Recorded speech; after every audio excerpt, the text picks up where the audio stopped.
That ends topical questions. The next item of business is a statement by Richard Lochhead on horse meat substitution in Europe.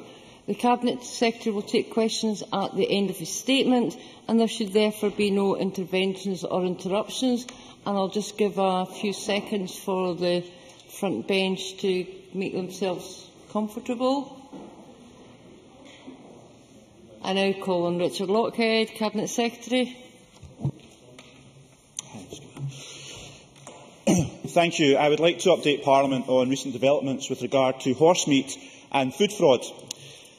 As a result of the revelation that horse meat has been found in mislabelled processed beef products in Europe, consumer confidence has been severely dented and shockwaves have been sent through the food industry. It is wholly unacceptable that consumers have been buying products labelled beef, which turn out to contain horse meat. The mislabelling of food products through deliberate and illegal meat substitution will not be tolerated. It is the clear responsibility of those who supply and sell food to make sure that consumers are not misled. Europe's food industry now faces the massive challenge of rebuilding trust in its products. There are now at least a dozen countries affected across Europe. It is therefore likely there will be further revelations across Europe in the coming weeks and months, as exemplified by last night's announcement by Nestlé. And that is why the Scottish Government has been calling for strong action at European level.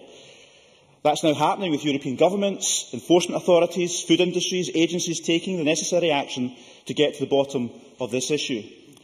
It is important to note that in Scotland there is no slaughtering of horses for human consumption, and no food manufacturing firm has been implicated in the horse meat scandal and illegal substitution of meat.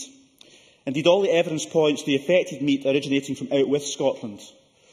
It is also important to note that to date this is an issue of food fraud, with no evidence of any implications for human health. FSA Scotland and the Scottish Government are acting to prevent horse meat entering our food chain and to reassure consumers. As Parliament will be aware, in Scotland the Food Standards Agency answers to Scottish ministers, although it remains part of the UK FSA. And the FSA in Scotland is responsible for food labelling. South of the border, Whitehall hived off aspects of labelling standards to DEFRA.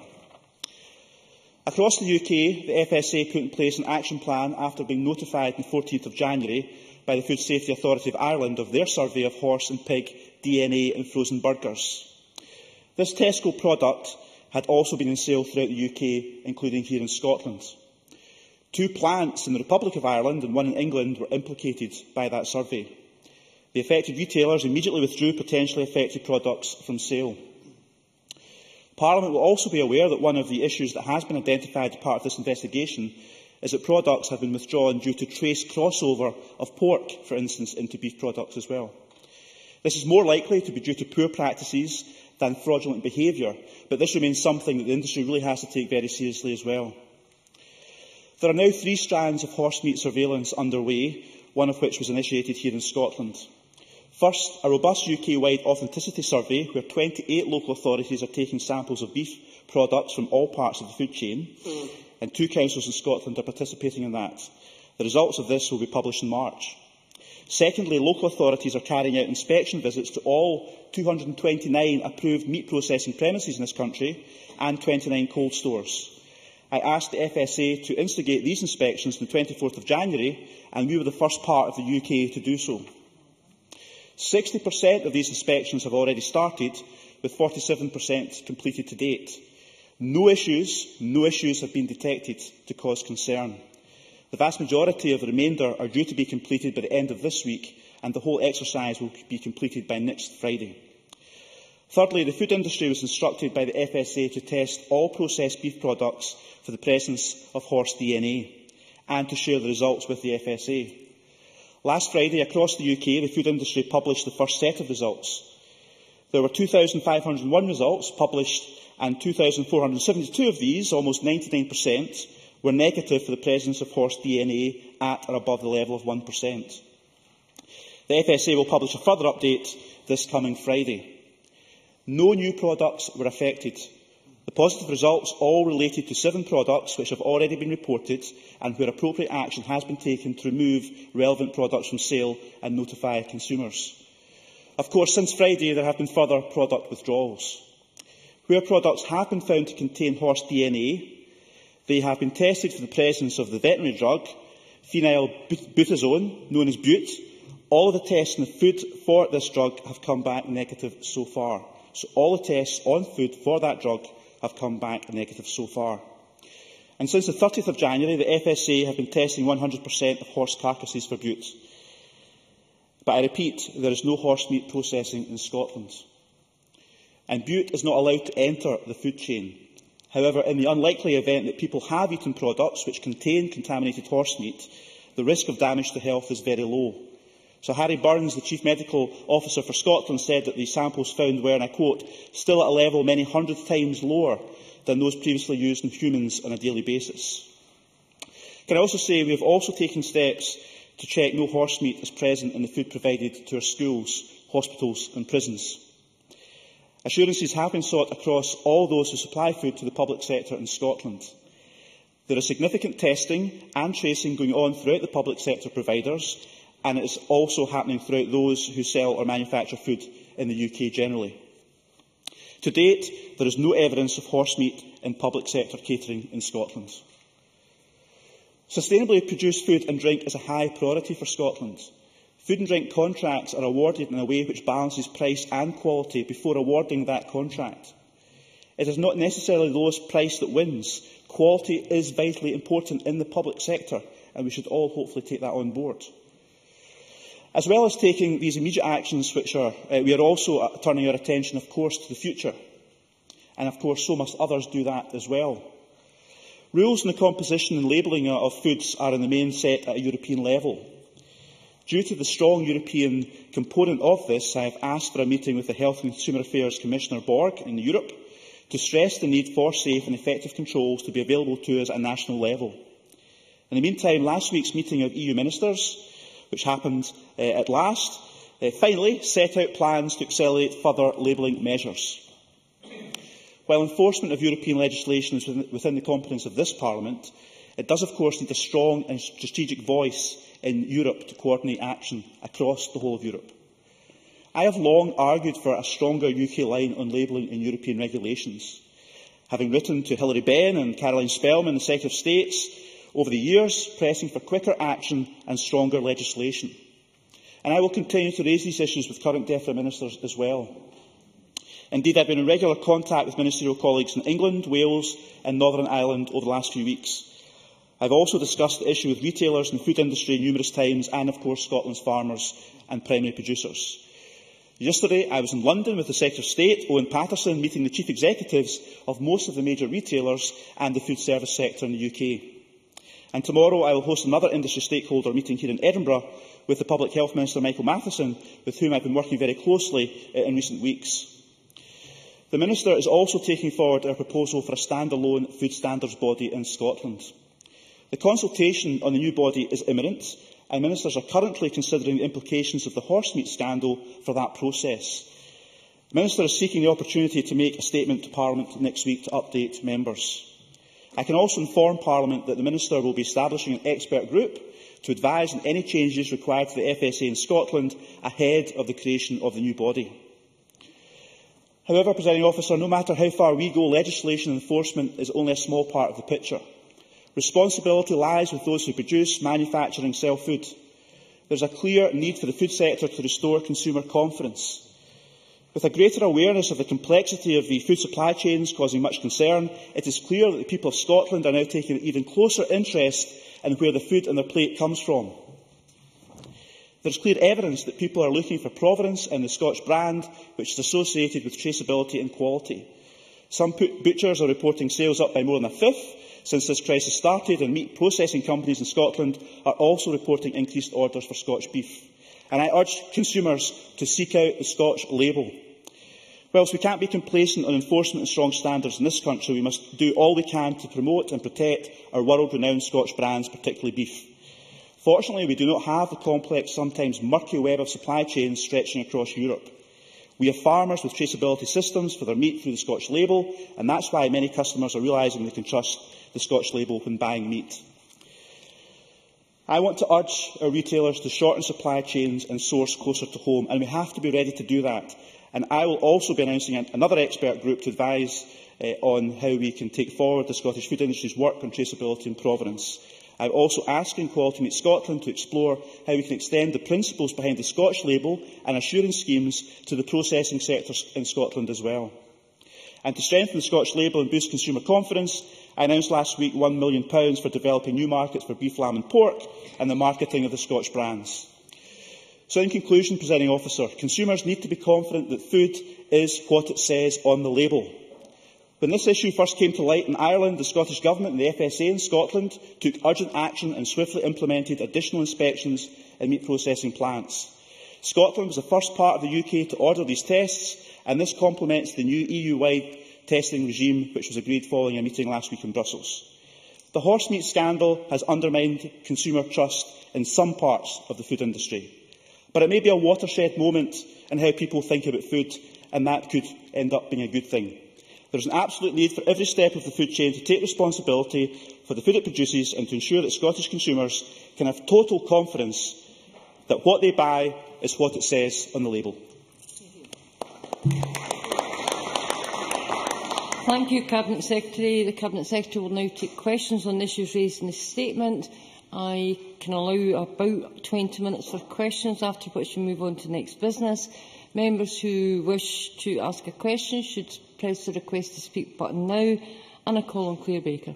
Thank you, Presiding Officer. I welcome today's statement from the Cabinet Secretary, though it's fair to say the reaction from the Scottish Government has been slow. We fully support efforts to promote the Scottish meat sector and its produce, but Scottish consumers are as likely to have eaten contaminated products as anyone else across the whole of the UK. Firstly, greater local sourcing and shorter supply chains are part of the solution, but this is often out with the budgets of hard-pressed families. Regardless of income, consumers deserve to know where they have confidence in the products that they buy. The Cabinet Secretary's statement does recognise potential weaknesses in the processing sector, and what assurances can he give that these will be addressed? Secondly, given what we now know about the regulatory regime in Scotland, a third fewer food safety inspections since 2008, a fall of 50% in the number of meat inspectors, as well as a drop in local authority health environment officers and specialist food safety officers, we have to ask whether the Cabinet Secretary believes that the regulatory system is robust enough. Does he agree that light-touch regulation has failed the sector and the consumer? And thirdly, it has taken a crisis to kick the Government into action over a stand-alone food standards body. This has been a missed opportunity. They promised a consultation by the end of the year, and now we are getting a statement next week. Will the Scottish Government now fast-track the establishment of this body? Cabinet Secretary. I welcome some of the members' comments, but I really can't take lessons on being slow in response to this issue from someone who's never tabled an oral question, First Minister's question or topical question in this chamber over the last few weeks. I think we all recognise this is a very serious issue and that we should treat it very seriously in that regard. In terms of the point about processed meats, the member does make a good point, Claire Baker does make a good point on this, but we have to bear in mind that the issue we're facing now in terms of horse meat being found in products relates to imported processed beef products, and there is no evidence that any company in Scotland is implicated in deliberate meat substitution. Therefore, there is an important issue about the quality of imported beef processed products. I also think we do have a processing sector in this country, and we should be taking more advantage of trying to persuade the retailers and food service sector to source more locally, and hopefully our own meat processors could secure those contracts in the future, because consumers want to see shorter supply chains, and I mentioned some measures to take that forward. Claire Baker also mentions the proposals to establish a stand-alone food standards body in Scotland. Can I just explain to Claire Baker why that has come around? In 2010, the UK Government decided to dismantle the FSA in the UK by transferring nutrition and labelling to ministers in the UK Government away from the FSA. We took a decision in Scotland, given this is an arm's-length body from Government to give independent advice, that we'd leave these responsibilities with the FSA, and that's why the UK Government south of the border has been criticised for that decision at the moment, and their decision is being welcomed north of the border. That is the reason for the consultation on the stand-alone foods body. But I'm sure the member would agree it makes sense that now we're having that consultation and we've got a horse meat scandal, it makes sense to take into account some of the issues thrown up by this scandal as part of the consultation. And as I said, Michael Matheson will be making a statement to Parliament next week on that issue. Alex Ferguson. Thank you, Presiding Officer, and can I thank the Cabinet Secretary for the copy of his statement. In that statement, he understandably highlights the fine qualities of Scotch beef. But the problem is surely not whether beef is Scottish, English, Irish, Welsh or from anywhere else. When it leaves the farm, it is 100% beef. The problems come later in the chain. Obviously, the considerable reduction in testing, environmental health officers and food safety is a major cause of concern that have to be addressed. But the real issue here is the loss of trust, which the Cabinet Secretary mentioned that the consumer now has in what was supposed to be a robust food chain. So does the Cabinet Secretary agree with me that the supermarkets' relentless driving down of the prices they pay to their suppliers inevitably leads to those suppliers trying almost anything in order to make a profit themselves? Secondly, can I ask that given that food labelling and safety is already within the remit of the SFA in Scotland, what difference does he think a standalone Scottish FSA could possibly make in situations such as this? And lastly, what assurances can he give that the regulatory changes that will inevitably be introduced on the back of this fiasco will be of a sufficiently permanent nature to restore the trust that has been lost and won't just be allowed to fall into disuse, as has happened too often in the past? Cabinet Secretary. Thank you. There are a number of questions Alex Ferguson asked there. Firstly, can I just address the issue of staff numbers decreasing and the number of food tests in Scotland decreasing as well? In 2009-2010, Scotland's local authorities carried out 11.6% of the UK total of food tests. That figure is now at 13.3%, just to put these tests into context. Yes, there has been a reduction of meat and hygiene staff across the UK, both north and south of the border, to similar amounts. That is due to European legislation changing, and also the fact that in Scotland, unfortunately, you may say, some meat plants have closed down in recent years. Therefore, there's no meat inspectors to be based at these particular plants. So these numbers do fluctuate, but of course, we have to keep them under review in light of the horse meat scandal as we move forward to a standalone body in Scotland. Alex Ferguson asks what the benefit of a standalone food body in Scotland would be. Well, clearly, we would argue it would be independent, it would be more focused, and of course, as part of the consultation process, in terms of the scope of its responsibilities, we very much look forward to Parliament's input in terms of how we can take this debate forward, because there's lots of exciting things a standalone food standards body in Scotland could achieve for the wider food sector and for food safety in this country. Finally, in terms of how long change will last for, well, I think this is a wake-up call for the processing sector throughout the whole of Europe, with over a dozen countries involved, and no doubt to the next few days' headlines will show even more countries are involved. Therefore, it's absolutely vital that European authorities sort this out and get to the heart of the matter and understand what caused the food fraud and how we can make sure it doesn't happen again. And I am pleased that now efforts are going to be made to accelerate country of origin labelling for processed produce, meat produce in Europe, which could help Scotland greatly. Thank you. We have many members who wish to ask a question. I'm confident we can get through everybody. I call Angus MacDonald, followed by Hanzala Malik. Thank you, Presiding Officer. I welcome the Scottish Government's swift actions when this matter first came to light. Can I ask the Cabinet Secretary, in light of the current horse meat scandal, what measures he has taken to guarantee the acclaimed quality and reputation of Scotch beef, lamb and pork, and what work has been undertaken to promote the Scotch brand? Cabinet Secretary. Well, Angus MacDonald makes a very good point, which I know members take seriously, which is we are lucky in Scotland. We have a fantastic reputation for provenance and for quality. And the last thing anyone wants to see in this chamber is the Scotch brands, our primary producers who produce the raw materials that goes into our local factories in this country and produces first-class products, suffering any collateral damage because of criminal activity in Europe. So we have to make every effort to promote and protect the Scotch brands.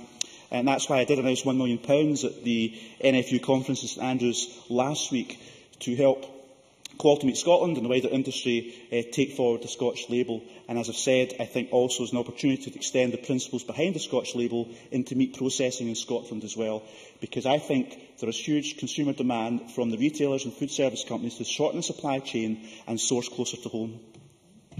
Hanzala Malik, followed by Dave Thompson.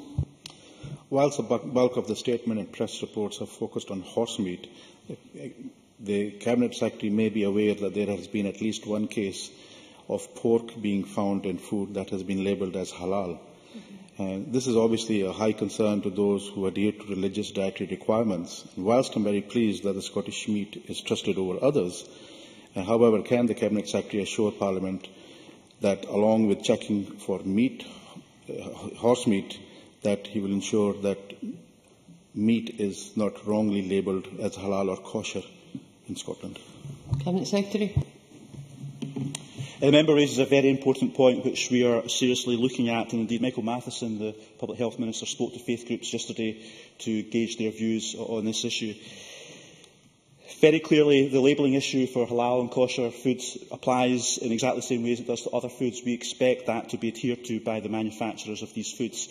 And of course, we have had an element of crossover of pork in beef products, as the member mentioned. It should be said that the Food Manufacturing Service and also the retailers, through due diligence to ensure that what's on the labels, what's in the product, do routinely carry out some tests, and that includes pork normally. Clearly, this issue over the last few weeks has been horse meat, and that's why there's extra testing taking place. So that testing that's routine is very, very important to identify crossover. And the lesson for all meat processors in all countries is that they have to have in the product what's on the label. Dave Thompson, followed by Jim Hume. I welcome the prospect of an expert group to look at food standards body in Scotland, and I do believe it was the right decision to protect the FSA's role in Scotland when the UK Government took the decision to dismantle it south of the border. But I am disappointed that the Westminster Government recently refused to devolve full powers over consumer protection to this Parliament. Will the Cabinet Secretary ask the Public Health Minister to broaden the expert group's remit to include all consumer protection functions so we can take a holistic approach to this very important matter? Cabinet Secretary. The whole issue of consumer protection is, of course, one we'll closely look at, and Michael Matheson, I'm sure, will take on board Dave Thompson's comments with the membership of the expert group that's going to be set up to look at any changes that are required to the FSA and how those are guided in the very near future. Jim Hume, followed by Stuart Maxwell. Thank you, Presiding Officer. The Cabinet Secretary will be aware of my long time campaigning for local food procurement. In fact, it was nearly 6 years to the day in this Parliament where I had a members' debate on that issue, calling for the Government to work in conjunction with the public sector and for procuring food in our public services. The then Minister Michael Russell, MSP, some of you may remember him, said we have to have confidence in the way that our food is produced. But to date, nearly 6 years on, we're still no further regarding local food procurement. Can we get a bit further with the question, please, Mr Hume? Would the Cabinet Secretary agree that this is an opportune moment to push that up the political agenda and actually deliver more local food procurement in Scotland? Cabinet Secretary. Well, as I said previously, in terms of the food service sector and also the retailers, but in this context, the food service sector supply, the public sector and other organisations in Scotland, that they must also play a role in sourcing closer to home, and they've got a fantastic opportunity to do that, and that's why I'm very keen that we expand the principles behind the Scottish label into the meat processing sector as well as fresh meat, and I think that is a big opportunity. But I would, of course, say to Jim Hume that there's been enormous progress in terms of public procurement over the past few years. The standards are much higher than they've ever been before in our schools, hospitals and prisons. There's plenty of evidence that is the case. And of course, the procurement guidelines that have been issued by this government have had an effect as well to persuade all procurement exercises not just to take into account price but also quality, and that is being done. Stuart Maxwell, to be followed by Jimmy McGrigor. Thank you, Presiding Officer. Can I alert members to my register of interests, as I am an Honorary Vice President of the Royal Environmental Health Institute of Scotland, to ask the Cabinet Secretary if he believes that Scottish food safety has been compromised due to the drop in the number of environmental health officers and the number of food safety officers employed by local authorities over a number of years. What pressure can the Scottish Government bring to local authorities to halt and even reverse the decline in the number of EHOs and food safety officers they employ? Cabinet Secretary. Well, the member's question largely relates to food safety as opposed to meat substitution and labelling, which is largely what this statement is about. But of course, it's a very, very important role because the majority of tests carried out by local government officers, environmental health officers, relates to all food issues, particularly food safety, and that is a role which is essential to give the public reassurance.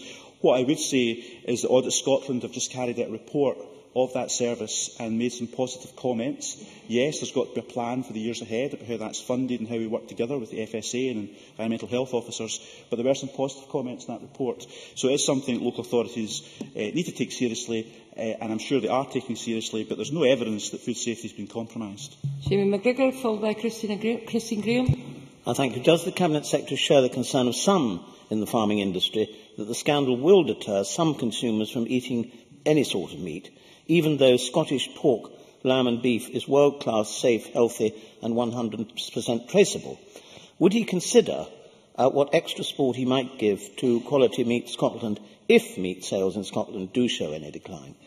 Cabinet Secretary. Well, the good news in terms of the Scottish label is that meat is not showing a decline, it's showing an increase in sales. Many butchers I've spoken to have said they've had a 20 to 25% increase in sales over the last couple of weeks. And indeed, some meat companies in Scotland are getting greater orders from outside of Scotland for Scotch meat as well. That is good news. However, the member is quite right to raise the fact that primary producers, or farmers in particular, are angry by this scandal because it may have an impact on consumers and the review of meat.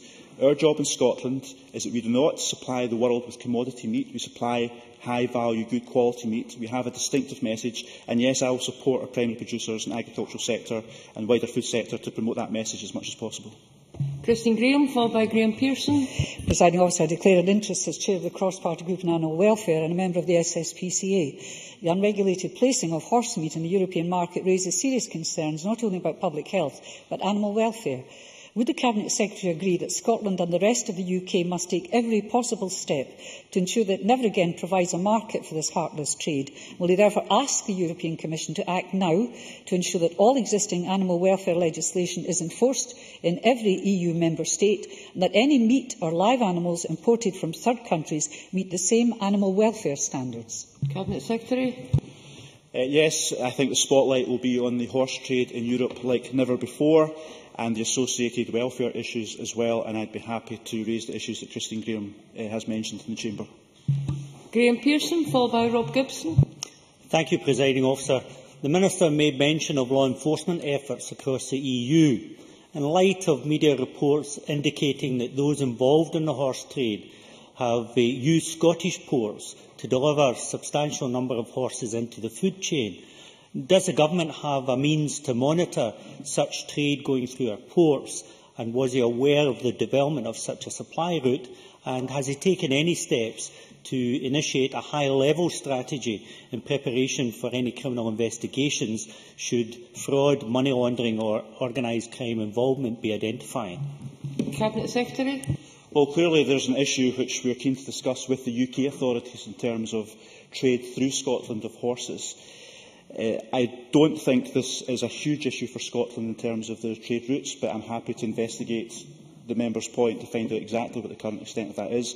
What I do know is there's very intensive investigations going on at the moment into the horse trade, and that will involve all of the UK and indeed other European countries as well, and I'd be happy to look at that. I should also mention that all member states of Europe have been asked to put any information they have in this regard through Europol, who are coordinating efforts across Europe to make sure we're on top of these issues. Rob Gibson, followed by Alison Johnson. Thank you, Presiding Officer. I note that there could be some flexibility existing in EU law with regard to quality and standards of labelling. I wonder if the Government will look at the potential of labelling the source of all ingredients, whether in processed food or on restaurant menus, and remind the Scottish Retail Consortium that the costs of such should be borne by processors, supermarkets and restaurants, and not the consumer. Cabinet Secretary. Well, as I said, I'm keen to set up this expert working group to look at issues of provenance and traceability in Scotland, and I will certainly take on board Rob Gibson's comments in that regard. The one small note of caution I just want to make is that we have illegal meat substitution, food fraud taking place in Europe, and some products being imported into the UK through that. We have to just be very careful about some knee-jerk regulation, because this could, of course, have a detrimental impact on small food businesses in Scotland. We don't want them to suffer because of what's happening in terms of illegal activity on the European continent. But yes, I think the member raises a very important issue. It requires further investigation. Alison Johnson, followed by Claudia Beamish. Thank you. We have a food industry with a long and complex supply chain dominated by huge profit-focused companies, along with cuts in local authority inspections, and some plants only visited once every 3 months or longer on a pre-announced basis. So re-establishing trust in this failed system requires fundamental change. And the Soil Association's Food for Life catering mark means that 1 in 10 schools in Scotland now know where their food comes from, an initiative that the Cabinet Secretary has supported. What action will the Cabinet Secretary take to help deliver the common sense short supply chain that ensures that this level of transparency, control and peace of mind becomes the norm and applies to all food bought and served in Scotland? Cabinet Secretary. Well, whilst I don't think we're ever going to be in the position of stopping food imports to Scotland, I don't think consumers necessarily want that. I certainly agree with the member that the principle she outlines in the vision is one that we all want to support in this country. We have put a huge amount of effort into that vision over the past few years since we started off Scotland's first ever national food policy a few years ago. We've seen the sourcing of Scottish brands increase by a third amongst UK retailers over that time, and I want to continue down that road because I think sourcing closer to home is the right way to go where we can supply those particular products. Clearly there are products that will appear on our shelves that consumers want to buy that do come from overseas, and as long as they meet the same standards as what our producers have to meet in this country, I think that's acceptable. But I do agree with the Soil Association's good work taking place, particularly in our schools. And as the member said, we did fund that through our food policy, and we will look for opportunities to support these kind of initiatives in the future as well. Claudia Beamish, followed by Jane Baxter. As the Cabinet Secretary has outlined, local authorities are carrying out inspection visits to all 229 approved meat processing premises and 29 cold stores in Scotland. The industry at present is indeed under great scrutiny. However, in view of the cuts highlighted to inspections resources and the need for new protocols to be developed, can the Cabinet Secretary reassure the Chamber that there will be a suitably robust framework for future inspections, not just in the light of the present concerns related to horse meat, but also in the broader context covering any further potential meat contamination? And what will the review process be? Cabinet Secretary. Well, as I said, the consultation on the standalone food standards body for Scotland will take these issues into account, because here we are about to launch a consultation on an independent food standards body for Scotland against the backdrop of a European scandal in relation to horse meat. So it's important that we take on board any lessons that can be learned from this particular issue across Europe. But I have to reiterate, this has to have a European response. We have an FSA in Scotland who do a lot of good work and are working extremely hard at the moment in Scotland. I pay tribute to them, as I do pay tribute to our environmental health officers who are also carrying out the meat premises inspections at a local level in our local government, because there's a lot of good work going on. I do not want us to start disparaging our own agencies here in Scotland because of international criminal activity elsewhere in Europe. But of course there are lessons to learn, and you're quite right, we have to review to make sure we can have a robust belt and braces approach to food standards and food safety in this country moving forward, and we will ensure that happens, and we look forward to the input from the other parties in this chamber. And finally, Jane Baxter. The Cabinet Secretary has highlighted the steps being taken to check that no horse meat is present in the food provided to our schools, hospitals and prisons. Given that a number of vital services in our communities are outsourced, can I ask the Cabinet Secretary what steps have been taken to check on the supply chain for those services for the elderly or vulnerable, which are delivered by non-public sector bodies such as care homes? Cabinet Secretary. Yes, the member raises a very important issue, and can I assure the member that the product testing that's taking place in terms of the public sector by our local authorities is not just in relation to their schools but also care homes as well. And in terms of the food service sector, who may supply, for instance, private care homes, there is a huge amount of testing going on. I understand that one food service company even sent 400 samples to the United States to be tested a week or two ago, because clearly the laboratories in the UK are at full capacity. But that just shows how seriously they're taking the testing, and that does apply right across the public sector and to care homes as well. As yet, thankfully, no issues of concern have been highlighted, but the testing is ongoing and we can't be complacent. That ends the statement from the Cabinet Secretary. The next item of business is a debate on motion number 5652 in the name of Michael Russell on tuition fees. Members who wish to take part in the debate should press the request to speak button now, and we will give a few moments for members to change seats.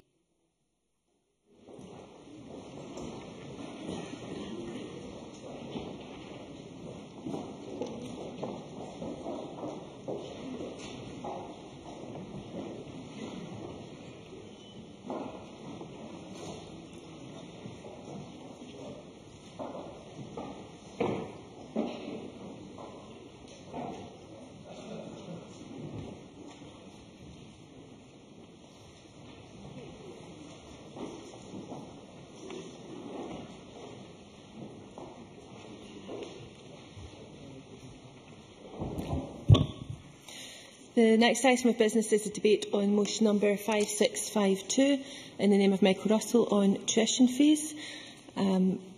Just to remind members to press the request to speak buttons if they wish to participate in the debate, and I call on Michael Russell to speak to and move the motion. Cabinet Secretary in 13 minutes, please. Thank you, Presiding Officer. I am grateful for the opportunity to bring this important issue before Parliament. The importance of education can always be seen by the number of debates that we hold on education in this chamber and the attention paid by politicians in Scotland. There have indeed been 2 speeches this very week by senior Scottish politicians on the issue of education. And when we consider any of these matters, and particularly education, we should proceed from the principles underpinning what we are discussing to the clear objectives and the way in which we deliver those principles. Now, education is the means by which we can become what we can be. It is the means by which we realise our potential. It's the means by which we satisfy our ambition. It's the means by which we maximise the contribution that we can make to life in Scotland and beyond. Jean Piaget, the Swiss philosopher and educator, described education, the type of education he wished to see, in this way. The principal goal of education, he wrote, should be creating men and women who are capable of doing new things, not simply repeating what other generations have done. Men and women who are creative, inventive and discoverers, who can be critical and verify and not accept everything they are offered. And a society of those individuals is something more than a society of individuals. It becomes a questioning, creative society which improves itself and increases its store of ability and expertise. It is the route to national progress and international excellence. It is what Scotland should be. And it is most of all about equity. If you believe, as I do, that potential and ambition are spread equally throughout society, then you should be as determined as we should all be to ensure that the opportunities represented by education are available to all. And here, Presiding Officer, is the principle. In order to do that, it is abundantly clear you must have access to education based on the ability to learn, not the ability to pay. It is as simple as that. Our history as a nation is based upon that principle and upon the issues I've outlined. Scotland is a country that has education in its DNA. It is a learning nation. It's not always lived up to that ambition, but it has always known of it and recognised that it should try. And this government is trying to live up to it and recognises that access for all has not yet been fully achieved. All barriers have to be dismantled. Barriers of expectation, barriers of lack of ambition, and barriers of cost. So this government has made a clear promise to the people of Scotland that we will not introduce upfront or backdoor tuition fees. And what that says to the people of Scotland is this, that no matter where you live, no matter what the tradition is within your family or community, no matter what all your friends are aiming for, no matter what some might expect of you, if you have the ambition and if you have the ability, this government will stand foursquare with you and give you both the opportunity and the support to be all you can be. Of course. Liz Smith. Can I thank the Cabinet Secretary for taking that intervention? What would you say to those students who are from the rest of the UK and to Professor Gavin McCrone, who says that the current funding position of the Scottish Government is impossible to defend on the basis of equity? I would say they were wrong, and I would say the member's amendment is wrong. The member's amendment uses the word discriminatory. There has been no legal case that has found it discriminatory. I think it's wrong that an amendment in this place should mislead Parliament in that way. It is utterly wrong to say that. It is not discriminatory. Now, let me go back to the reality of what we're trying to achieve in education. Scotland recognises the importance of free education. To be fair, I think so does England. It's just that its political parties don't. To argue otherwise is to fail to understand what debt and the prospect of debt really means to those from our poorest communities. That's why there was a campaign during the UK general election in 2010 to ask politicians to sign a pledge not to introduce tuition fees. And that's why many of us signed it. And we did so again for the 2011 Scottish election. The SNP signed that pledge. So did Labour and the Liberal Democrats. Indeed, despite the clear signs, unfortunately Joanne Lamont plans, I think, to break that pledge. Labour's own website still promises, and I have it here, no price tag on education. And I think the challenge is to see if Labour today will stick with that promise. Presiding Officer, of course. Neil Findlay. I wonder if he would stick to his previous commitment to introduce a voucher system in education that he was so gushingly enthusiastic about in grasping the thistle. Oh, Mr. Findlay, I knew that at some stage today we would have that, and I thought it would be best to quote Robert Frost to him. Education is the ability to listen to almost anything without losing your temper or your self-confidence. I have to say, Mr. Findlay, as ever, tries to mislead, because what he tries to do is not to address this issue, but to get off the hook he is now on. I'm not going to let him off that hook. Now, Presiding Officer, not many politicians receive a level of adoration that results in them having their portrait installed in the public area of a lobbying organisation. Yet that honour has been accorded to Nick Clegg.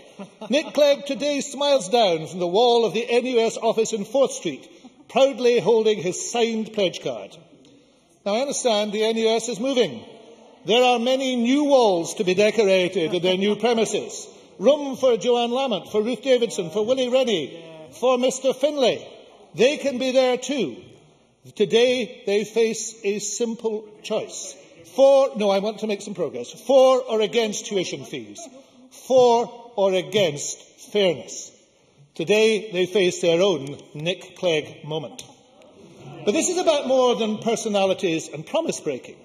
Nick Clegg may well be sorry, but so are the universities in England that now struggle to fill their lecture theatres, as they did at the start of 2012-13, with acceptances down 13%. Nearly 50,000 fewer students making the most of what the university system has to offer them. Meantime, over the same period, acceptances in Scotland went in the opposite direction, up 1%. And the difference? It's very simple. In England, you need to find up to £9,000 per year to go to university. In Scotland, you don't. Education based on the ability to learn, not the ability to pay. That's the principle. And no doubt we'll hear from the Tories today, both types of Tories in this chamber, that the need to fund our universities means that those who benefit from our universities must contribute more. They're right. That is precisely what happens now. It's estimated that a graduate earns around £100,000 more over the course of their working life than those who do not go to university. And it is all taxable. So graduates axiomatically will pay more, and over their entire working lives. And they will often contribute more in other ways too. What price would you put on the contribution to society made by engineers, doctors and teachers, to name but 3 of the many professions made up of university graduates? Like health, education is a public good that should be paid for out of public taxation. We as a government understand that, and therefore in the last spending review, and in spite of Westminster cuts, we pledged to increase the funding provided to our universities, starting with an additional £75 million in 2012-13, rising to a total of over £1 billion in 14-15. This was strongly welcomed by University of Scotland, who described it as a very significant investment in Scotland's universities, one which will put the sector on a competitive foundation for the future. It's plain to see that we do not need upfront or backdoor tuition fees to fund our universities. We've set our priorities to ensure the future of our universities and the opportunities they offer. And while we're at it, let's give a lie to another calumny, the one that lies alongside we're all too poor, too wee or too stupid to do any of this. A calumny spread by the same people who say that. The calumny that says we preferred universities over colleges for some elitist reason. We haven't. We've reformed colleges because they needed to be reformed. We have shown that there were substantial sums that could be saved while focusing the work of colleges on employability at FE and HE level, and 25% almost, Presiding Officer, of our HE is delivered by colleges. We have done so, I want to make some progress. We have done so in a way that will create complementary sectors. The real elitists in this matter are over there on the Labour benches. The ones who believe that an elite will always exist. There's no point in encouraging, working for and helping every person to be all they can be. Robin Parker, the President of NUS Scotland, put it well yesterday. Responding to a speech by Anna Sarwar, Labour's deputy leader, he said, It's extremely disappointing to see the Scottish Labour Party yet again seeming to threaten to introduce tuition fees into Scotland. Their assumption seems to be that many of our poorest people don't currently have the talent or potential to make it to university. That's not just offensive, it's wrong, and it plays to the worst of many right-wing commentators. Let me repeat that line. It's Robin Parker's line, not mine. That's not just offensive, it's wrong, and it plays to the worst of many right-wing commentators. The real elitists in this chamber are those who want the status quo to continue forever because it keeps them in power. The better together elitists, who are in the truest sense the Conservatives, for they want to conserve Scottish society as it is, rather than change it to what it should be. Thank goodness that's going to change. But of course, Presiding Officer, in further and higher education... Excuse me, Cabinet Secretary, can the front benches stop speaking to each other across the Parliament, please? Cabinet Secretary. But of course, Presiding Officer, in further and higher education, fees only represent part of the picture. Free tuition in Scotland gives our students 9,000 things less to worry about each year, but it doesn't help them with living costs.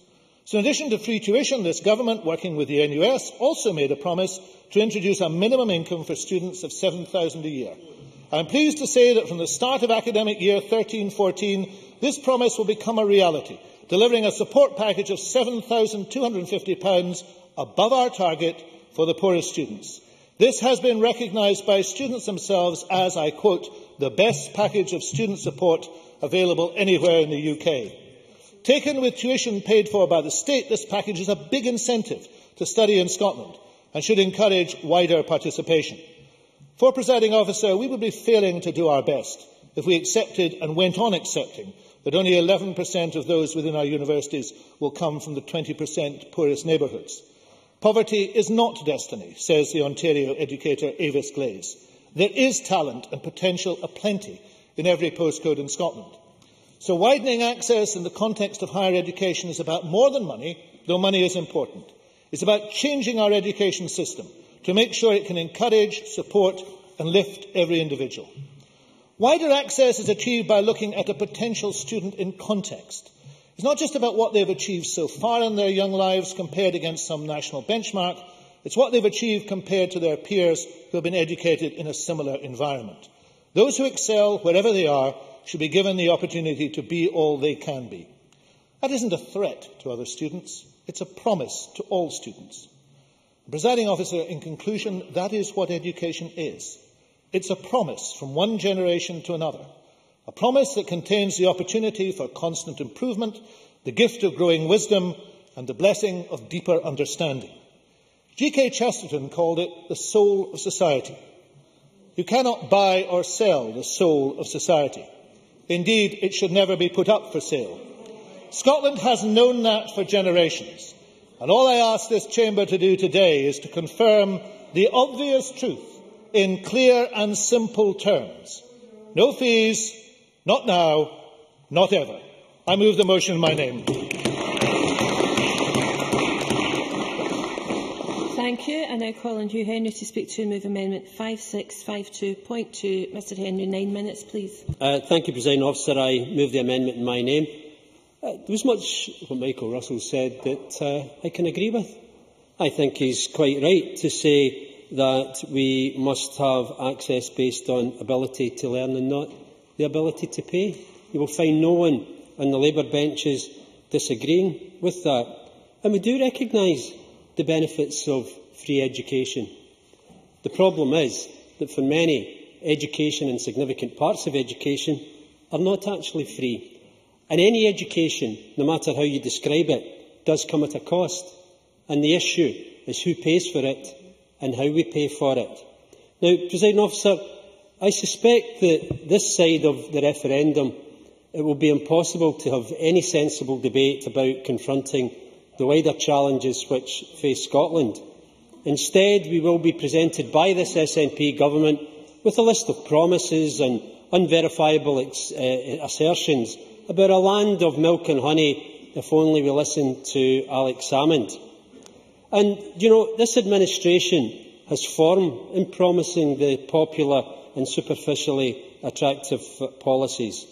The SNP promised to dump student debt, and Scotland voted for that. only for the promise rather than the debt to be dumped. We were solemnly promised that as part of a free education package that class sizes in primaries 1 to 3 would be reduced to 18, but this too was abandoned. We were told that free school meals would be provided in primary 1 to 3, but the SNP government refused to provide the money for this, and this too has withered on the vine. And we are told that free university education is part of a package of free universal benefits, only to find that not everything is universally free. We don't have free universal entitlement for NHS dental treatment. Housing benefit is not a universal entitlement, and neither is council tax benefit. And because of the huge cuts being forced on councils, we are finding that care services for the vulnerable have been cut and charges have been pushed up. So much for free universal entitlement. And so we turn to free university tuition. The rocks will melt with the sun before this is abandoned, apparently. Except that for part-time students, often from lower income backgrounds, they have to pay their own tuition fees. Did the rocks melt? Postgraduate students also have to pay their own fees, even though this can be an essential part of the academic process. So why the difference for them? And of course, we see the reality of the SNP's priorities when it comes to colleges. A couple of weeks ago, we had the shameful spectacle of SNP members cheering to cut college budgets. Certainly. Cabinet Secretary. In a league table of shameful spectacles, how would voting against £61 million for colleges work? Surely that would be more shameful, and that's what you did. Hugh Henry. Well, if he actually examines the record, what he voted for was to cut the college budgets compared to previous expenditure. We have seen college courses cut, thousands of Scots denied a place and staff being made redundant. And we see the sneering attitude of the SNP in the comments from Alex Salmond's advisor, Joan McAlpine, talking of part-time courses which are so valuable to low-income students and students with disabilities. She says, many of these will be leisure classes such as flower arranging. Scotland's colleges have had to shoulder the burden in order to make the SNP look good when it comes to universities. But even in our universities, there are problems. Universities are still exclusion zones for many young people from low-income families. We have failed to widen access, making universities the destination of choice for those from better-off families, while the few from lower-income backgrounds struggle to gain access. And even when they are accepted for a place, this SNP government has cut the budgets for lower-income students by £890 per year. And they boasted about a minimum income guarantee, which is largely based on loans. Now, my mortgage has never been part of my income, so why for a student is a loan regarded as an income for those starting out in life with nothing? And what has been done to address the higher dropout rate from students from lower income families? There is no point in boasting about free education at all levels if it is increasingly available at some levels only to the better off. And what about the free tuition for non-Scottish students? Currently, we are paying over £75 million per year to provide free university tuition for EU students from out with the UK. Mike Russell actually said that the European students were becoming an increasingly significant drain on the university sector.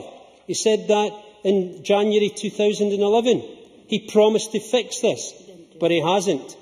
So what then happens if Scotland decides to separate from the rest of the United Kingdom? Well, students from England, Wales and Northern Ireland would also qualify for that free tuition. On top of, so that would push the bill to over £225 million per year. And on top of this, the universities would then automatically lose the money that they currently bring in from these students. And worse still, these students would have to compete with Scottish students for the capped places currently available. The only way to guarantee the same number of Scottish students would be to increase the cap. Wait, hold on a minute. Would be to increase the cap in student numbers, which means finding even more money for universities and either cutting college budgets, school budgets or home care services for the vulnerable. Is that the socially joint Scotland we want to see? James Donnan. Can the member clarify for me then, is he saying that one of the reasons why we should vote no next year is so that we can continue to milk English and Welsh students? Is that what you're saying?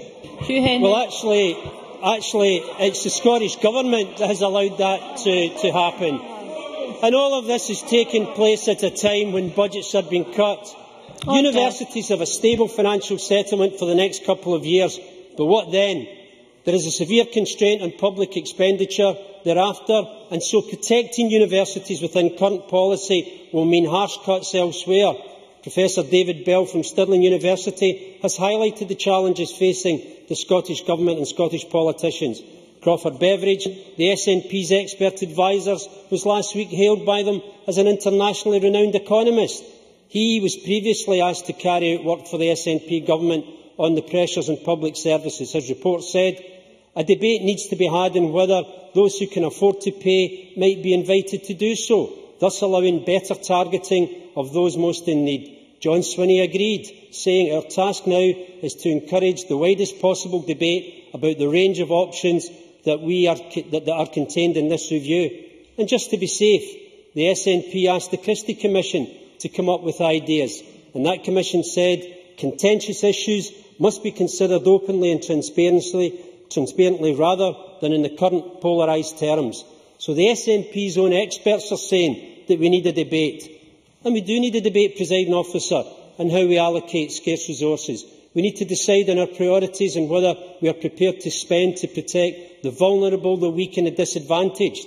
We need to discuss how we protect and develop Scottish education and consider how we pay for this. Now, the English system is not an attractive and effective one, and we can and should do better than that. Many people believe that this should be done through direct taxation, with the better off making a greater contribution. But that increased taxation has been ruled out by John Swinney. So how exactly do we shape further and higher education in Scotland? How do we pay for an education which is essential for the well-being of our country? How do we do this without making the most disadvantaged in our country shoulder the greatest burden? And how do we resolve the complexities and contradictions which exist in so many areas of Scottish education? Scottish Labour believes there is time for an open and thorough debate. We need to put aside the political posturing, and we cannot keep postponing the difficult decisions.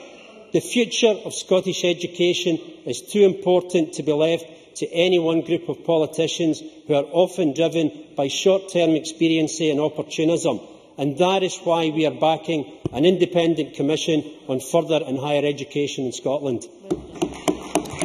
Thank you. And I now call on Liz Smith to speak to and move Amendment 5652.1. I can give you up to 7 minutes. Thank you, Deputy Presiding Officer.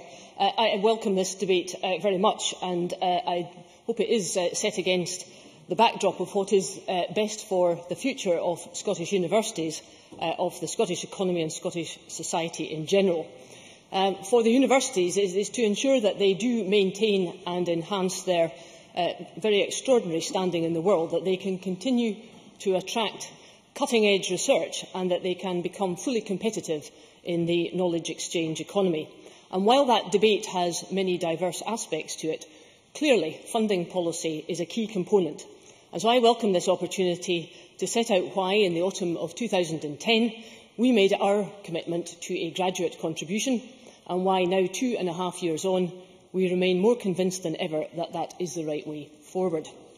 We made that commitment in 2010 after very careful analysis of the facts, after examining comparative HE sectors abroad, and after listening to very senior figures in the HE sector and to those who have, at the request of government, produced very significant studies in that field.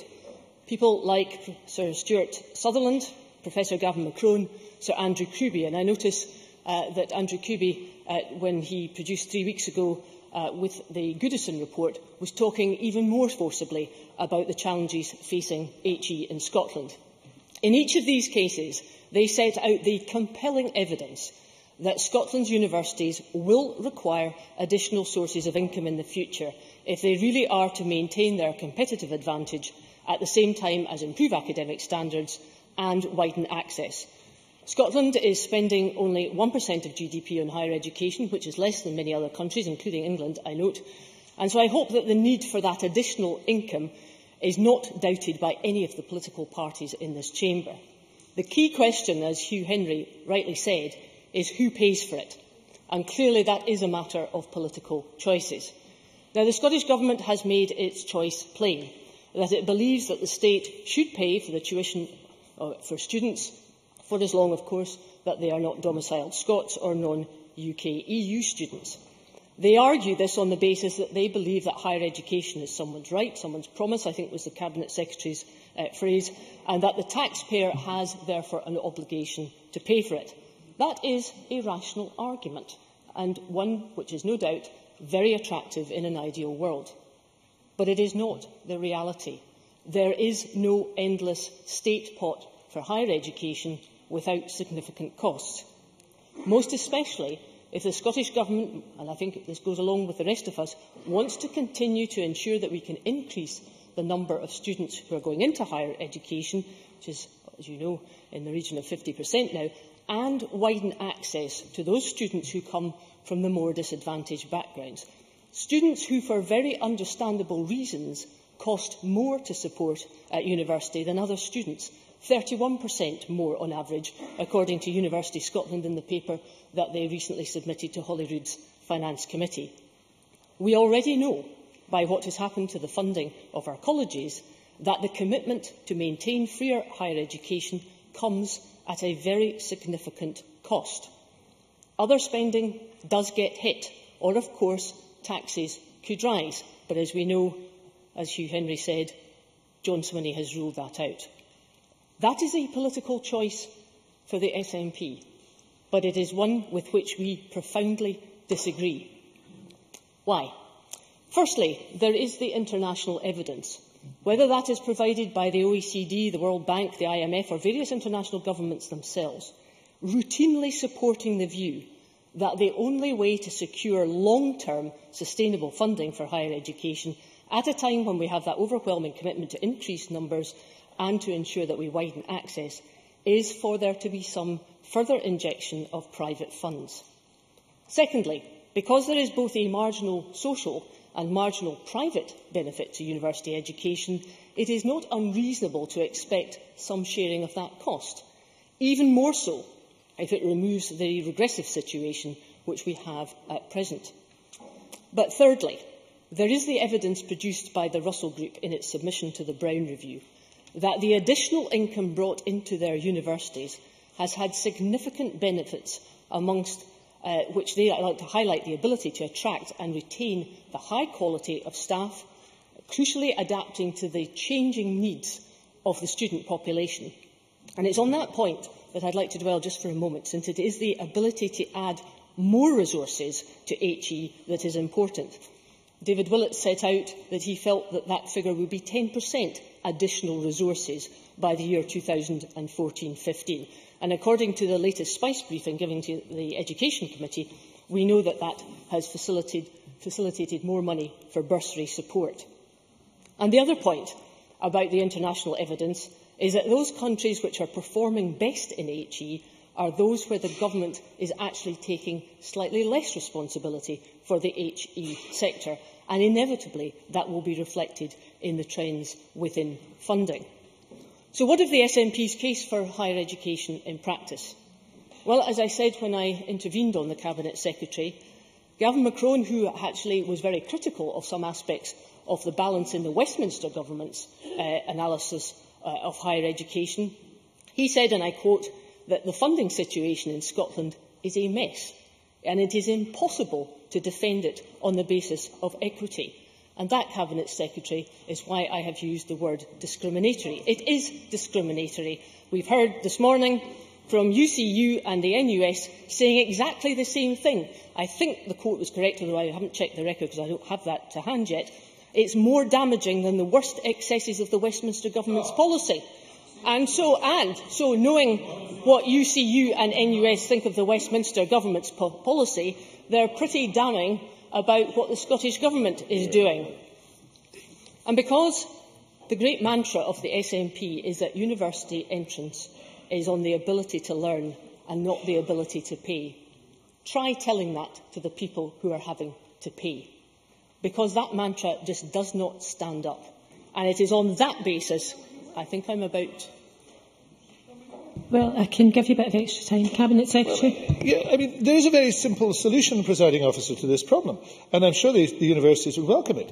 If the UK government are willing to pay the fees for their students to come here, then that will solve the problem. The problem is they are not willing to do so. It is a problem from the UK government, controlled by the Tories, no other problem. It is a problem of their making, started by Labour. Liz Smith. Cabinet Secretary, I think you would have to admit that there is a problem about EU funding. You told us 18 months. You told us 18 months to 2 years ago that you would be able to solve that anomaly. You have not been able to do that. No solution. Deputy Presiding Officer, can I just finish on the point that the reason that we went for a graduate contribution, and we will stick by that, is because we fundamentally believe that there must be more money in HE, and that must not come at the expense of excessive costs elsewhere or increasing taxes. I will move the amendment in my name. Thank you very much. We now turn to the open debate. Can I remind members that if they intervene, then they would need to repress the request to speak buttons. And it's speeches of 6 minutes. I call Stuart Maxwell to be followed by Neil Findlay. Thank you. Presiding Officer, Scotland's biggest asset is her people. Scots have been renowned worldwide down the years as a nation of engineers, doctors, lawyers and writers, and that reputation has not happened by accident. The reason for this is that education in Scotland has been about ability, not about income. Education in Scotland has been seen as the great opportunity for people, irrespective of their background or parentage, to get on and succeed in life. The lad o' pairts, the clever pupil from a humble background who could rise despite his poverty, was a reality. By the 17th century, every parish in Scotland was required by law to have a school. However, the attitude in England has often been somewhat different.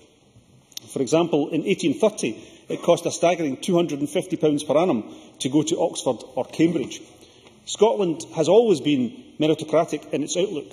Education has been valued highly in Scottish society and has been regarded as something for all Scots who had the ability to seize the opportunities it brings.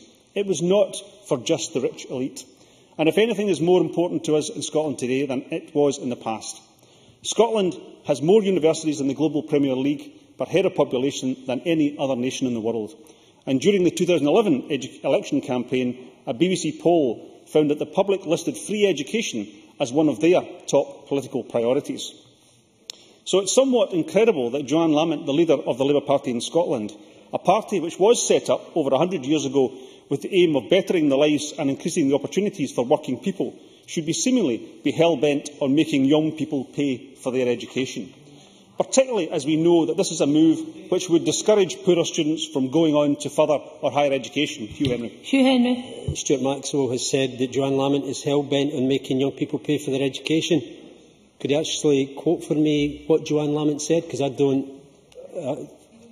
understand those words. What exactly did she say? Stuart Maxwell. Well, I'm delighted that Hugh Henry's made the intervention, because in a couple of hours, Joanne Lamont and the rest of the Labour benches will have the opportunity to prove to one and all that they are opposed to free education, or they support free education. We will see what your views are at 5 o'clock when you vote. The Tory Lib Dem coalition announced that in 2012 English universities could charge up to £9,000 for tuition fees, fees first introduced by the Labour Party when Gordon Brown was Chancellor. And the result has been that between 2011 and 2012 there was a reduction of 6.3% in the number of people taking up places at English universities. At the same time, Scotland saw a rise in university admissions, the only part of the UK to have done so. Robin Parker, I know he's been mentioned several times already, but Robin Parker, President for NUS Scotland, said, "The idea that introducing charging for university is somehow progressive when it puts off the poorest students in Scotland just simply makes no sense. Tuition fees are not the way to help, and in fact would make things worse." No, I'm sorry, I have to make some progress. While Joanne Lamont's sudden announcement that she would consider reintroducing tuition fees took me by surprise, it must have come as a terrible shock to Scottish students, particularly as in the run-up to the 2011 Scottish parliamentary elections, she had signed the NUS Scotland Reclaim Your Voice campaign, which had focused on prioritising free education. Now, another person who must have been taken aback by that is Ian Gray. In a press release from 2011 entitled "No Price Tag on Higher Education," a press release which is still on the Labour Party's website, he said, "Education is the single most important lever in transforming people's lives, from our youngest children learning to read to research scientists on the cutting edge of new discoveries. Education drives our futures and also Scotland's ability to create wealth and opportunity. If I am First Minister, a Labour Government will not introduce any upfront fees or graduate contribution for access to higher education. There will be no price tag on education." Well, I'm sorry to have to tell Ian Gray that Joanne Lamont disagrees with you. Hugh Henry disagrees with you. They think there is a price to be put on education, and I am just sorry that that is a situation that the Labour Party in Scotland have descended to. It's no coincidence that admissions to higher education institutions in Scotland are up at the same time as the SNP is delivering the best student support package available anywhere in the UK.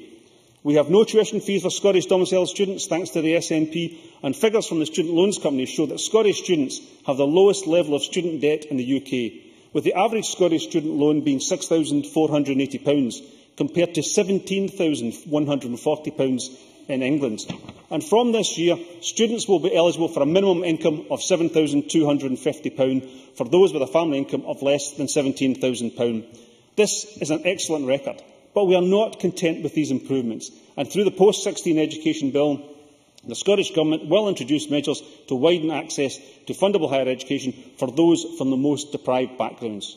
To be able to go on to higher education makes a profound difference to the life of that individual and of his or her children.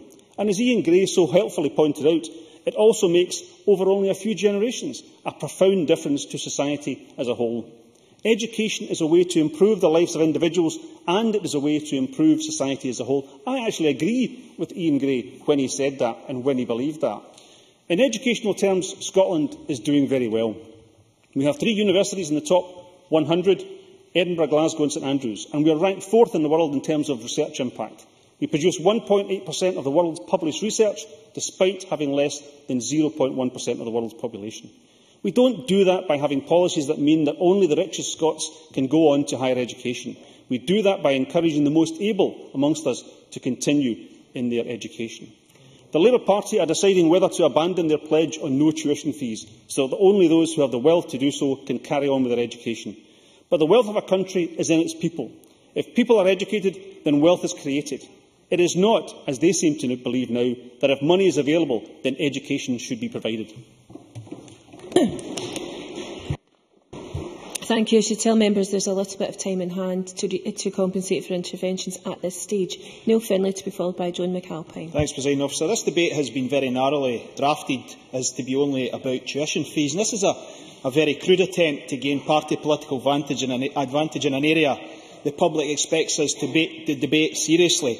The debate should be about whether our education system and whether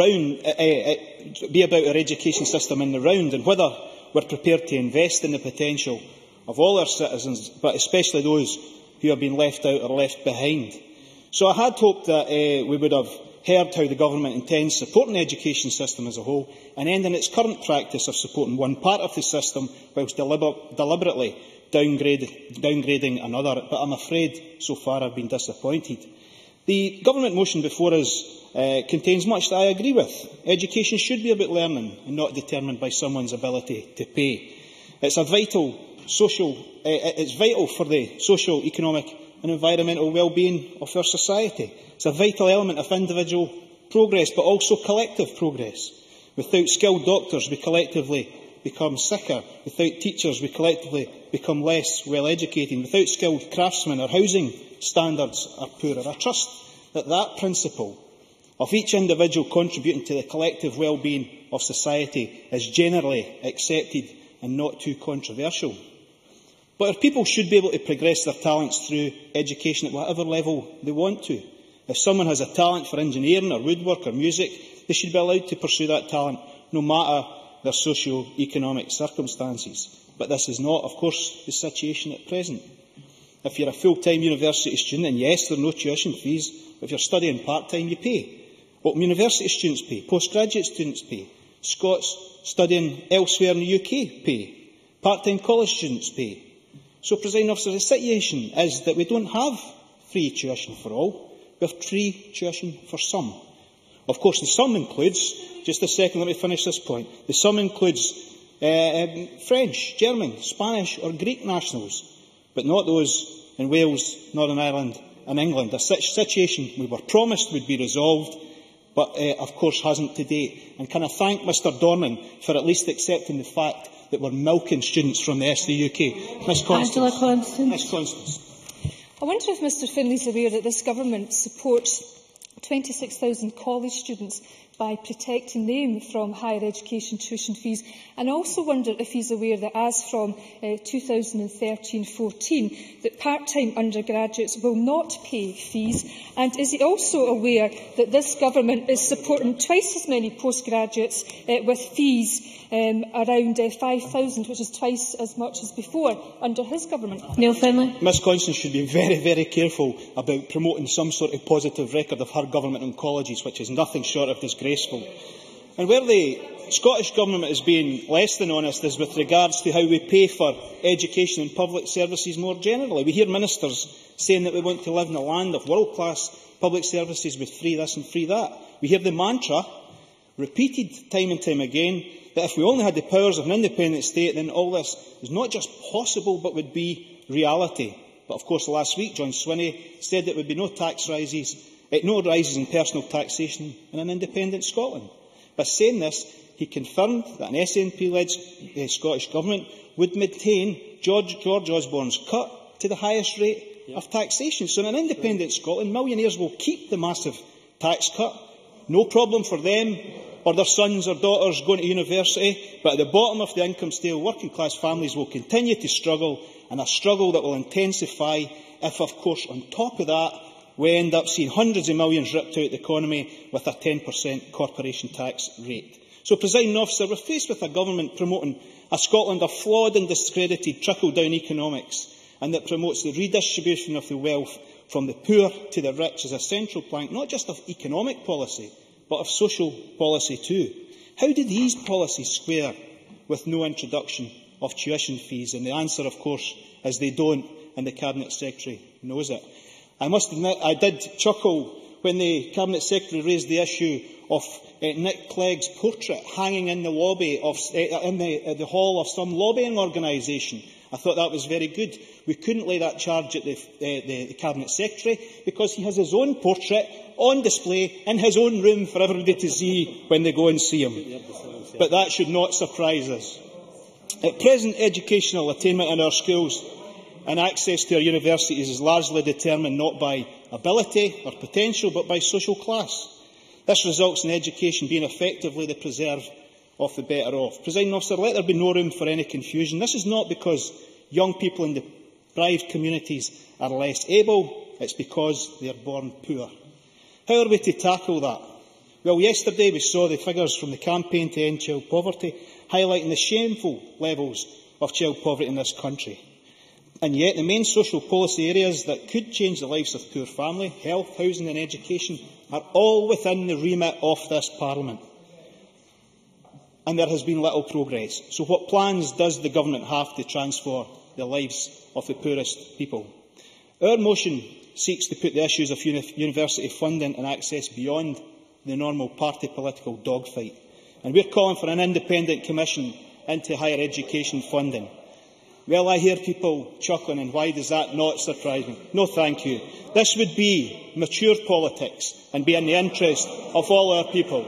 But I see from the reaction on their backbenches that maturity is not what they go in for. Thank you. John McAlpine, to be followed by Michael Biaggi.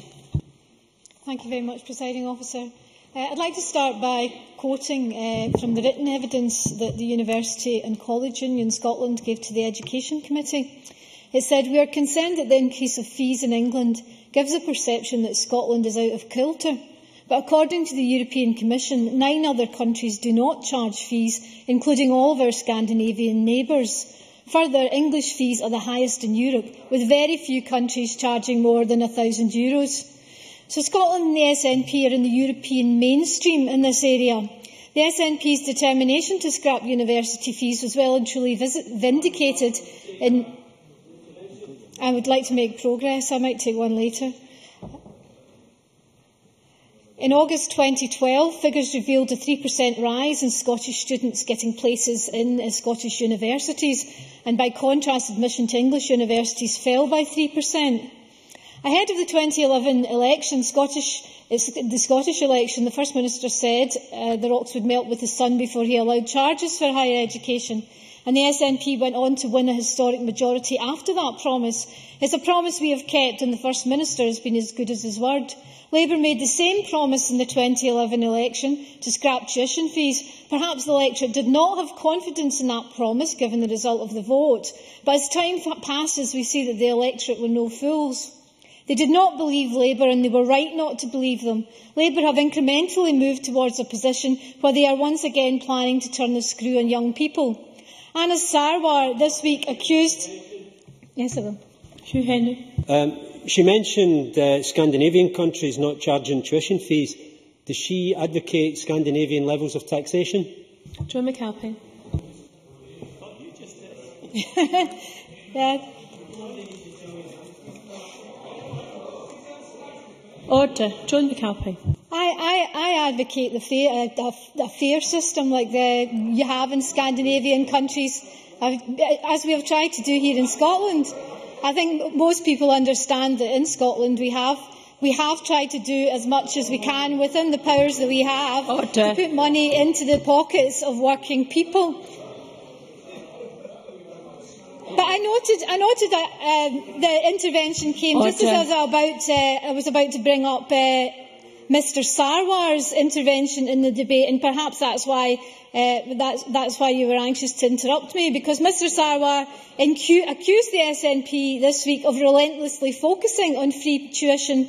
But let's hope the SNP remain relentless in our determination not to follow the Tories in England in charging young people £9,000 a year for their education. That includes, as has already been said, many young people in further education colleges in England who are paying an average of £6,200 a year.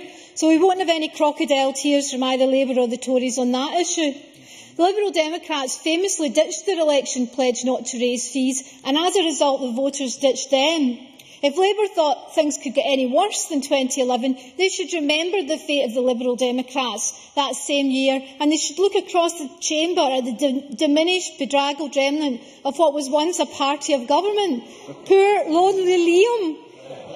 And Labour should remember that it could be you. That's not shameful about it. But we had plenty of evidence of the collusion between Labour and the Tories a long time ago. By September 2011, just months after their Scottish defeat, Ed Miliband told the Labour Party conference that his party would allow fees in English universities to rise to £6,000 a year. It's less than the Tory and Lib Dems' £9,000, but is it really doing young people a favour to charge them £6,000 a year for their education? Of course, we're told that Labour was... No, I've already taken one intervention. Of course, we're told that Ed Miliband was talking about England, but as we now know from Anna Sarwar, the direction of travel from Scottish Labour is very much to fall into line with England. Gordon Brown tried to soften us up last year with a speech in August, I believe, at the Edinburgh Book Festival, where he actually attacked the SNP for scrapping Labour fees.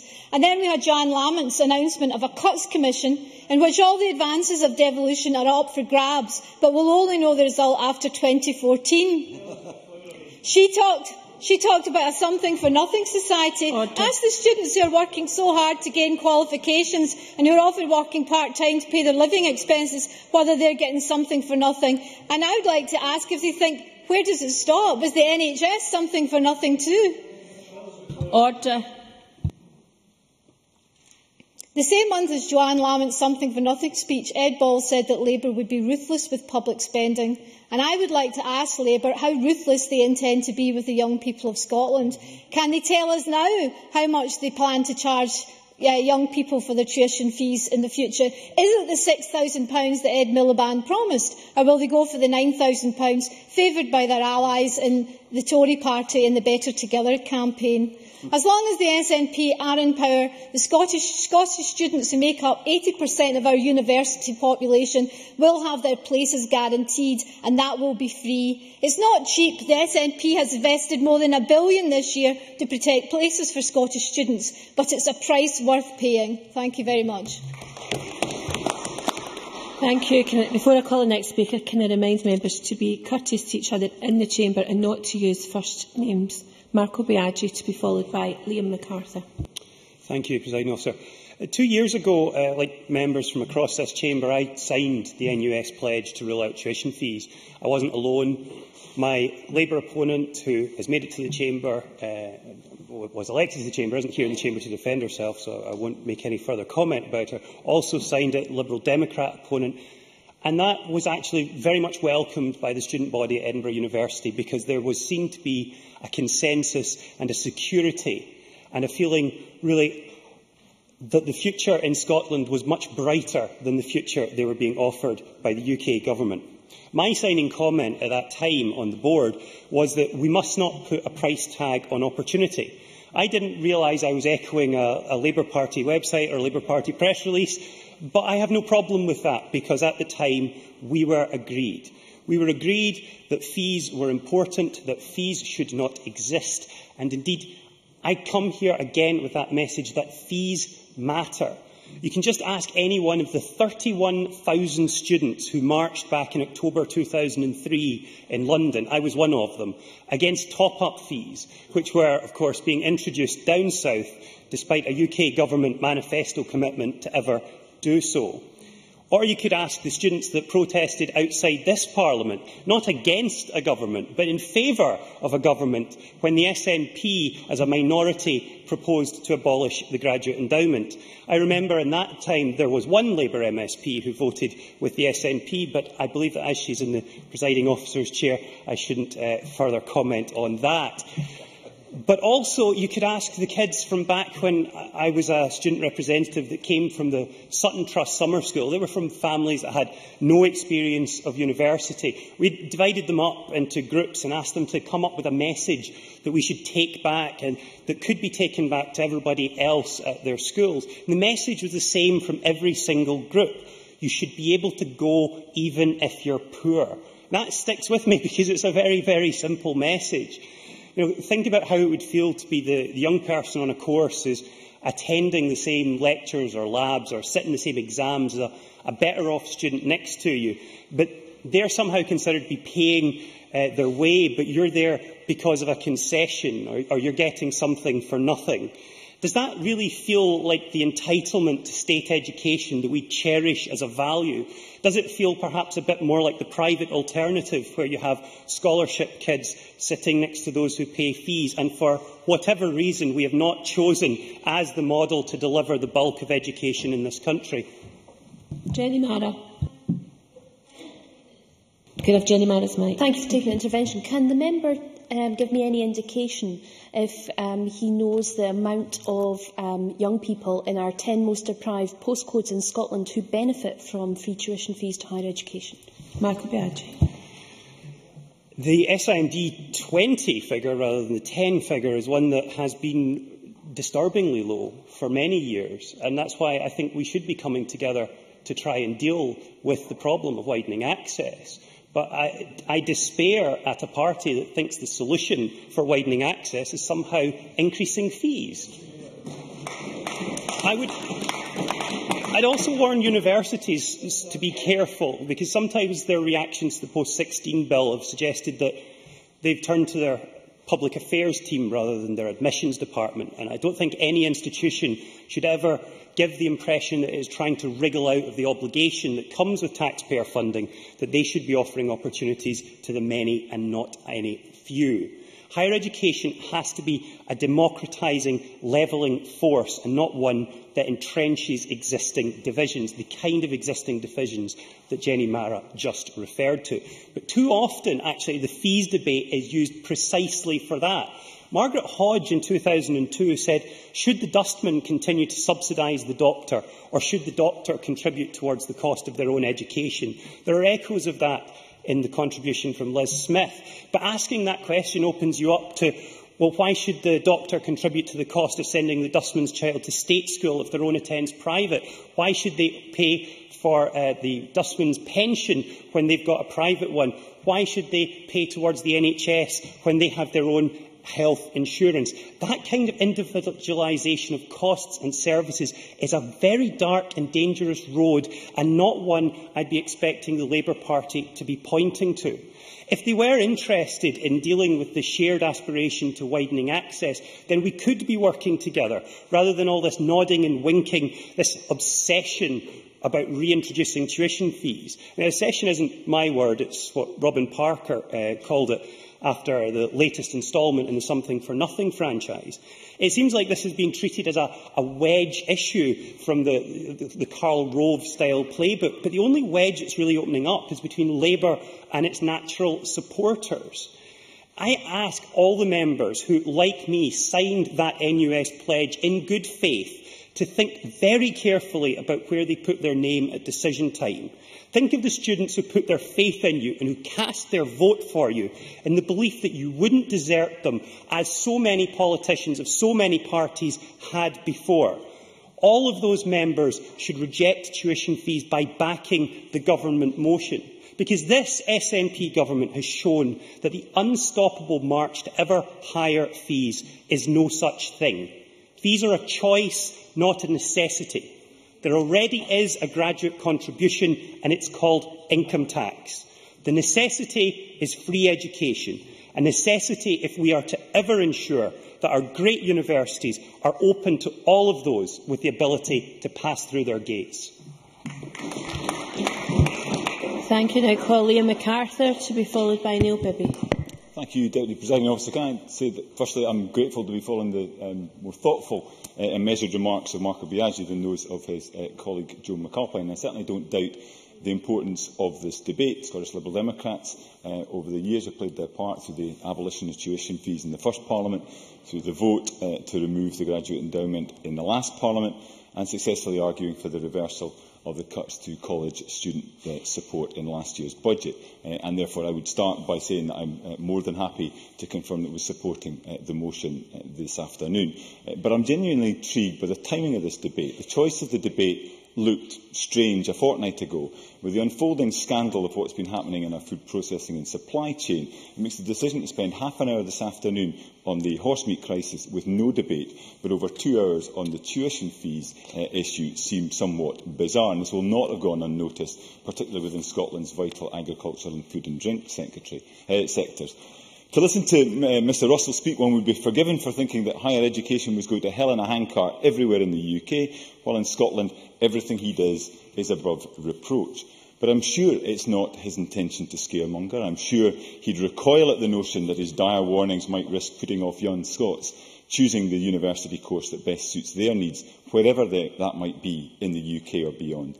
And I'm sure that he will be cursing the fact that time constraints prevented him from acknowledging that the most recent figures released by UCAS show total applicant numbers in English universities rising by 3.5%. Indeed, the latest figures show that the number of Scots applying to study at English universities has increased by 2.7% compared to an equivalent figure of 2.1% for those choosing to remain in Scotland to study. Doubtless, he will take comfort from knowing that his apocalyptic warnings appear to be falling on deaf ears. He will be further relieved to hear that application rates from 18-year-olds from more disadvantaged backgrounds are increasing, albeit from an unacceptably low base, and I will return to the issue of widening access shortly.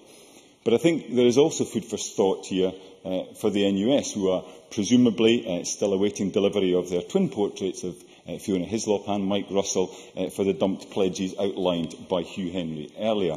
Few organisations can lay greater claim to campaigning success over the years than NUS, and I value highly the input NUS make to debates such as this, as well as to the wider policy agenda.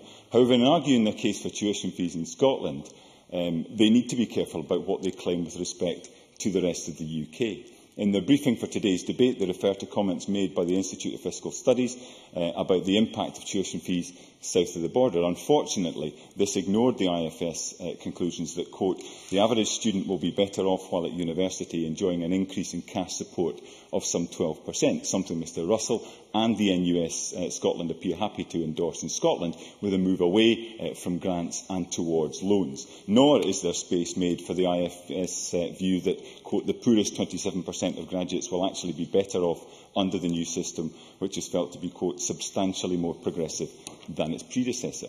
For the sake of balance, I think it is helpful to bear these conclusions in mind, conclusions that perhaps go some way to explaining the trends we're seeing in applications across the UK.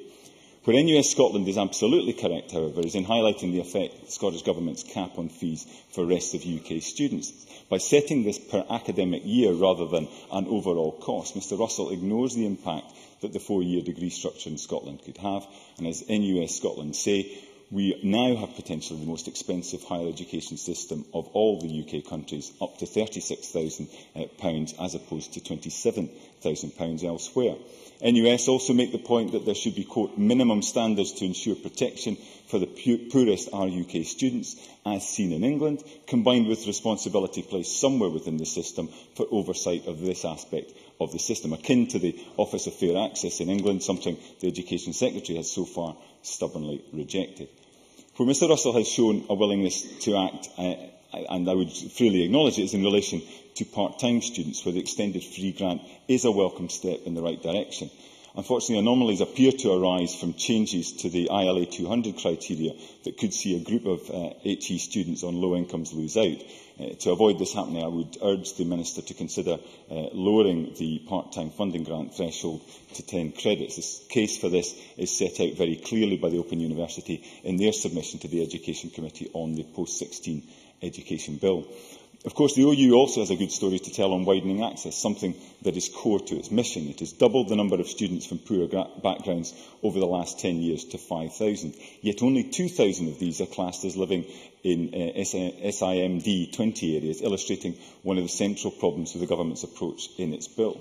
Not only will the focus on SIMD 20 areas exclude poorer students from more affluent areas, it also does nothing for those affected by disability or even rurality who find access to university difficult. Given its track record in this area, I think the OU could play an important role in taking on students from non-traditional backgrounds in first year and supporting their articulation to degree courses in more selective universities in second or third year. This is an idea that seems worthy of further consideration by ministers. Deputy Presiding Officer, as I said at the outset, notwithstanding either the importance of universities or of the issue of widening access, I still find this an odd choice for debate today, given the urgency of competing issues such as the horsemeat scandal, hospital waiting lists or paediatric services, and even the implications of the EU budget agreement. Scottish Liberal Democrats will support Mr Russell's motion, which comes with the now customary 3 ministerial signatures, and will reject those of Hugh Henry and Liz Smith. But I think there are serious questions to be answered by the Education Secretary. One he may wish to focus on in his wind-up speech is the implication of his tuition fees policy in the unlikely event of independence, at which point students from the rest of the UK would become eligible for the same free support as their Scots-domiciled counterparts. If you can shed any light on how this £220 million black hole might be filled, Presiding Officer, this debate may yet have served a useful purpose. Thank you. Thank you. I now call Neil Bibby to be followed by Claire Adamson. Thank you, Presiding Officer. I want to start by repeating what my Labour colleagues said earlier. Labour wants to see a well-funded, quality education system in Scotland, an education system which helps young people from all backgrounds to succeed and gain the skills they need to fulfil their potential, an education system that can meet the demands placed on it by young people and lifelong learners. These are our aims and these are our objectives, and it's our job as an opposition to look at this, the best way that this can be delivered, and to scrutinise whether these objectives are being met by the Government. And on all of these tests, I believe the Government is failing. The education system is being significantly underfunded, with quality being compromised. The SNP are failing to widen access to higher education to those from the poorest backgrounds, and the Government can't even provide enough college courses for potential students. The reality of SNP policy, Presiding Officer, isn't free education, but people being excluded from education. But you haven't chosen to debate these issues today because it is easier just to forget about those issues and say it's all okay because we did away with the graduate endowment. One of the benefits of devolution has been that we can take different decisions here in Scotland than elsewhere in the UK. As we know, Scottish Labour did that when we removed upfront tuition fees in the early days of this Parliament. And yes, the SNP did scrap the graduate endowment when they were elected. These are decisions which have been taken since devolution. The SNP today are asking what Labour's policy will be post the next Scottish Parliament elections. But I think students have big questions, particularly with the referendum a little over 18 months away, about what independence would mean for tuition fees and university funding. Questions like, how is the SNP going to pay for free tuition when independence means you can't charge English students for their degrees? £150 million of additional expenditure. £150 million the government doesn't need to spend if you remain part of the UK. £150 million down the drain. Not to mention the UK research funding that could be lost to universities by leaving the UK as well. How is it going to be paid for all of this? The SNP don't want to increase personal taxes and they want to cut corporation tax for big businesses. I'll give way to Joan McAlpine, who refers to part-time courses as hobby courses. Joan McAlpine. And how things are going to be paid for. Would you like to take this opportunity to join the SNP in scrapping the heinous Trident weapon system as a means of funding education in a future independent Scotland? Neil Bibby. I'll decline the opportunity to join the SNP, but can I say, in terms of Trident, you say Trident all the time. I don't think they can say Trident anymore, Presiding Officer, because they've already hypothetically spent that money hundreds of times over on a whole range of other things. Students will ask because you have failed to keep your promises to them in the past. Students will ask because the Cabinet Secretary has misled Parliament on college funding and on college waiting lists. The SNP may say that free education is going to be in a written constitution, but let's not forget dumping student debt was written in the SNP's manifesto, a crystal clear promise that wasn't worth the paper it was written on. So SNP members should think twice before claiming the moral high ground.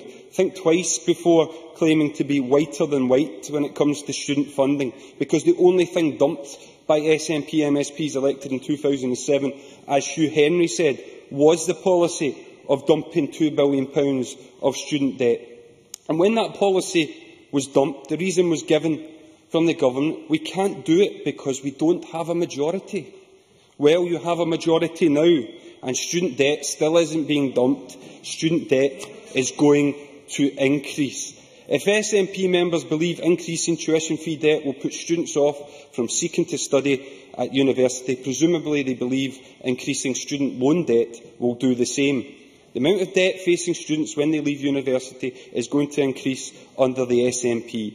The SNP minimum income policy is a maximum debt policy.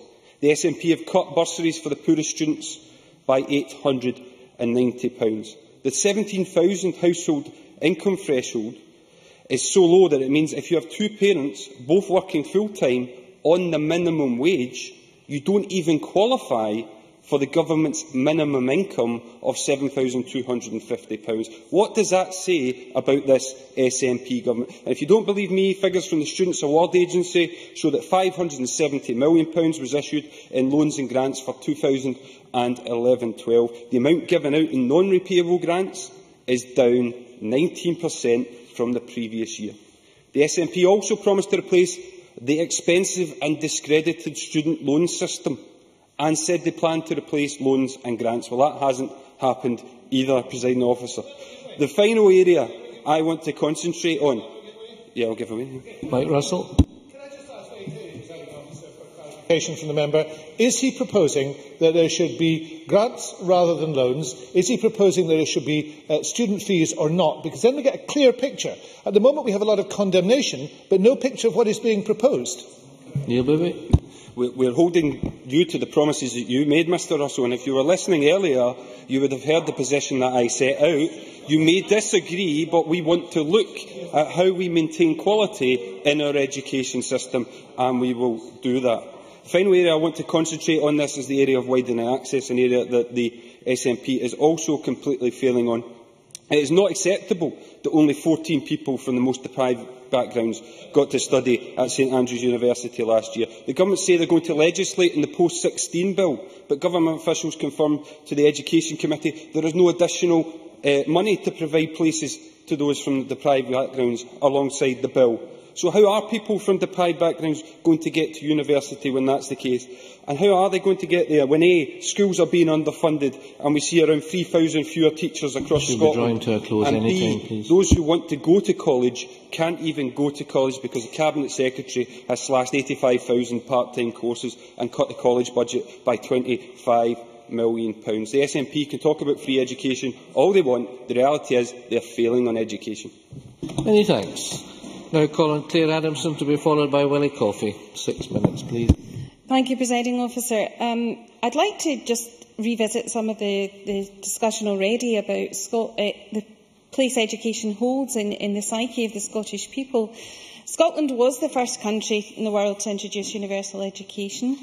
On looking at the National Archives of Scotland website, they have a quote that says that education has always been considered very important to Scots. Indeed, Scotland's first Education Act was passed as far back as 1496, when James IV ordered that the eldest sons of barons and freeholders should study Latin, arts and law in order to ensure that local government lay in knowledgeable hands. 200 years later, a further Education Act ordered that school be established in every parish to be provided by the local landowners. Such schools were established slowly, but by the end of the 18th century, most parishes in Scotland had at least one school. And not one to miss an opportunity to talk about Lanarkshire, we should remember that New Lanark, not only well known for its decent homes, fair wages, free healthcare and a new education system, was also the place that introduced the world's first nursery school, workplace nursery school in the world. I will take an intervention. An intervention, given the importance that she says on education in Lanarkshire, can she explain why the SNP group on North Lanarkshire Council last week, in its alternative budget, wanted to cut £250,000, or 1/4 of the amount of funds available for residential schools for disabled people? Claire Adamson. I think when the Labour administration North Lanarkshire Council have just decided to close 2 schools in the area, it would be wise not to go back and look at what that's happened during that budget. And now that you have mentioned North Lanarkshire, can I just maybe look at the league tables from educational attainment in North Lanarkshire from December last year? And looking at those, you see DL High School appears at the top. It's got a free school meals percentage rate of less than 10% and consistently appears at the top of that table, and that should be welcomed. But when you look at the 3rd and the 4th schools in that table, we have Taylor High School getting 14 of pupils with over 5 hires, 26 with over 3 hires, potential higher education pupils. They have a free school meals percentage of 17.9% in that school.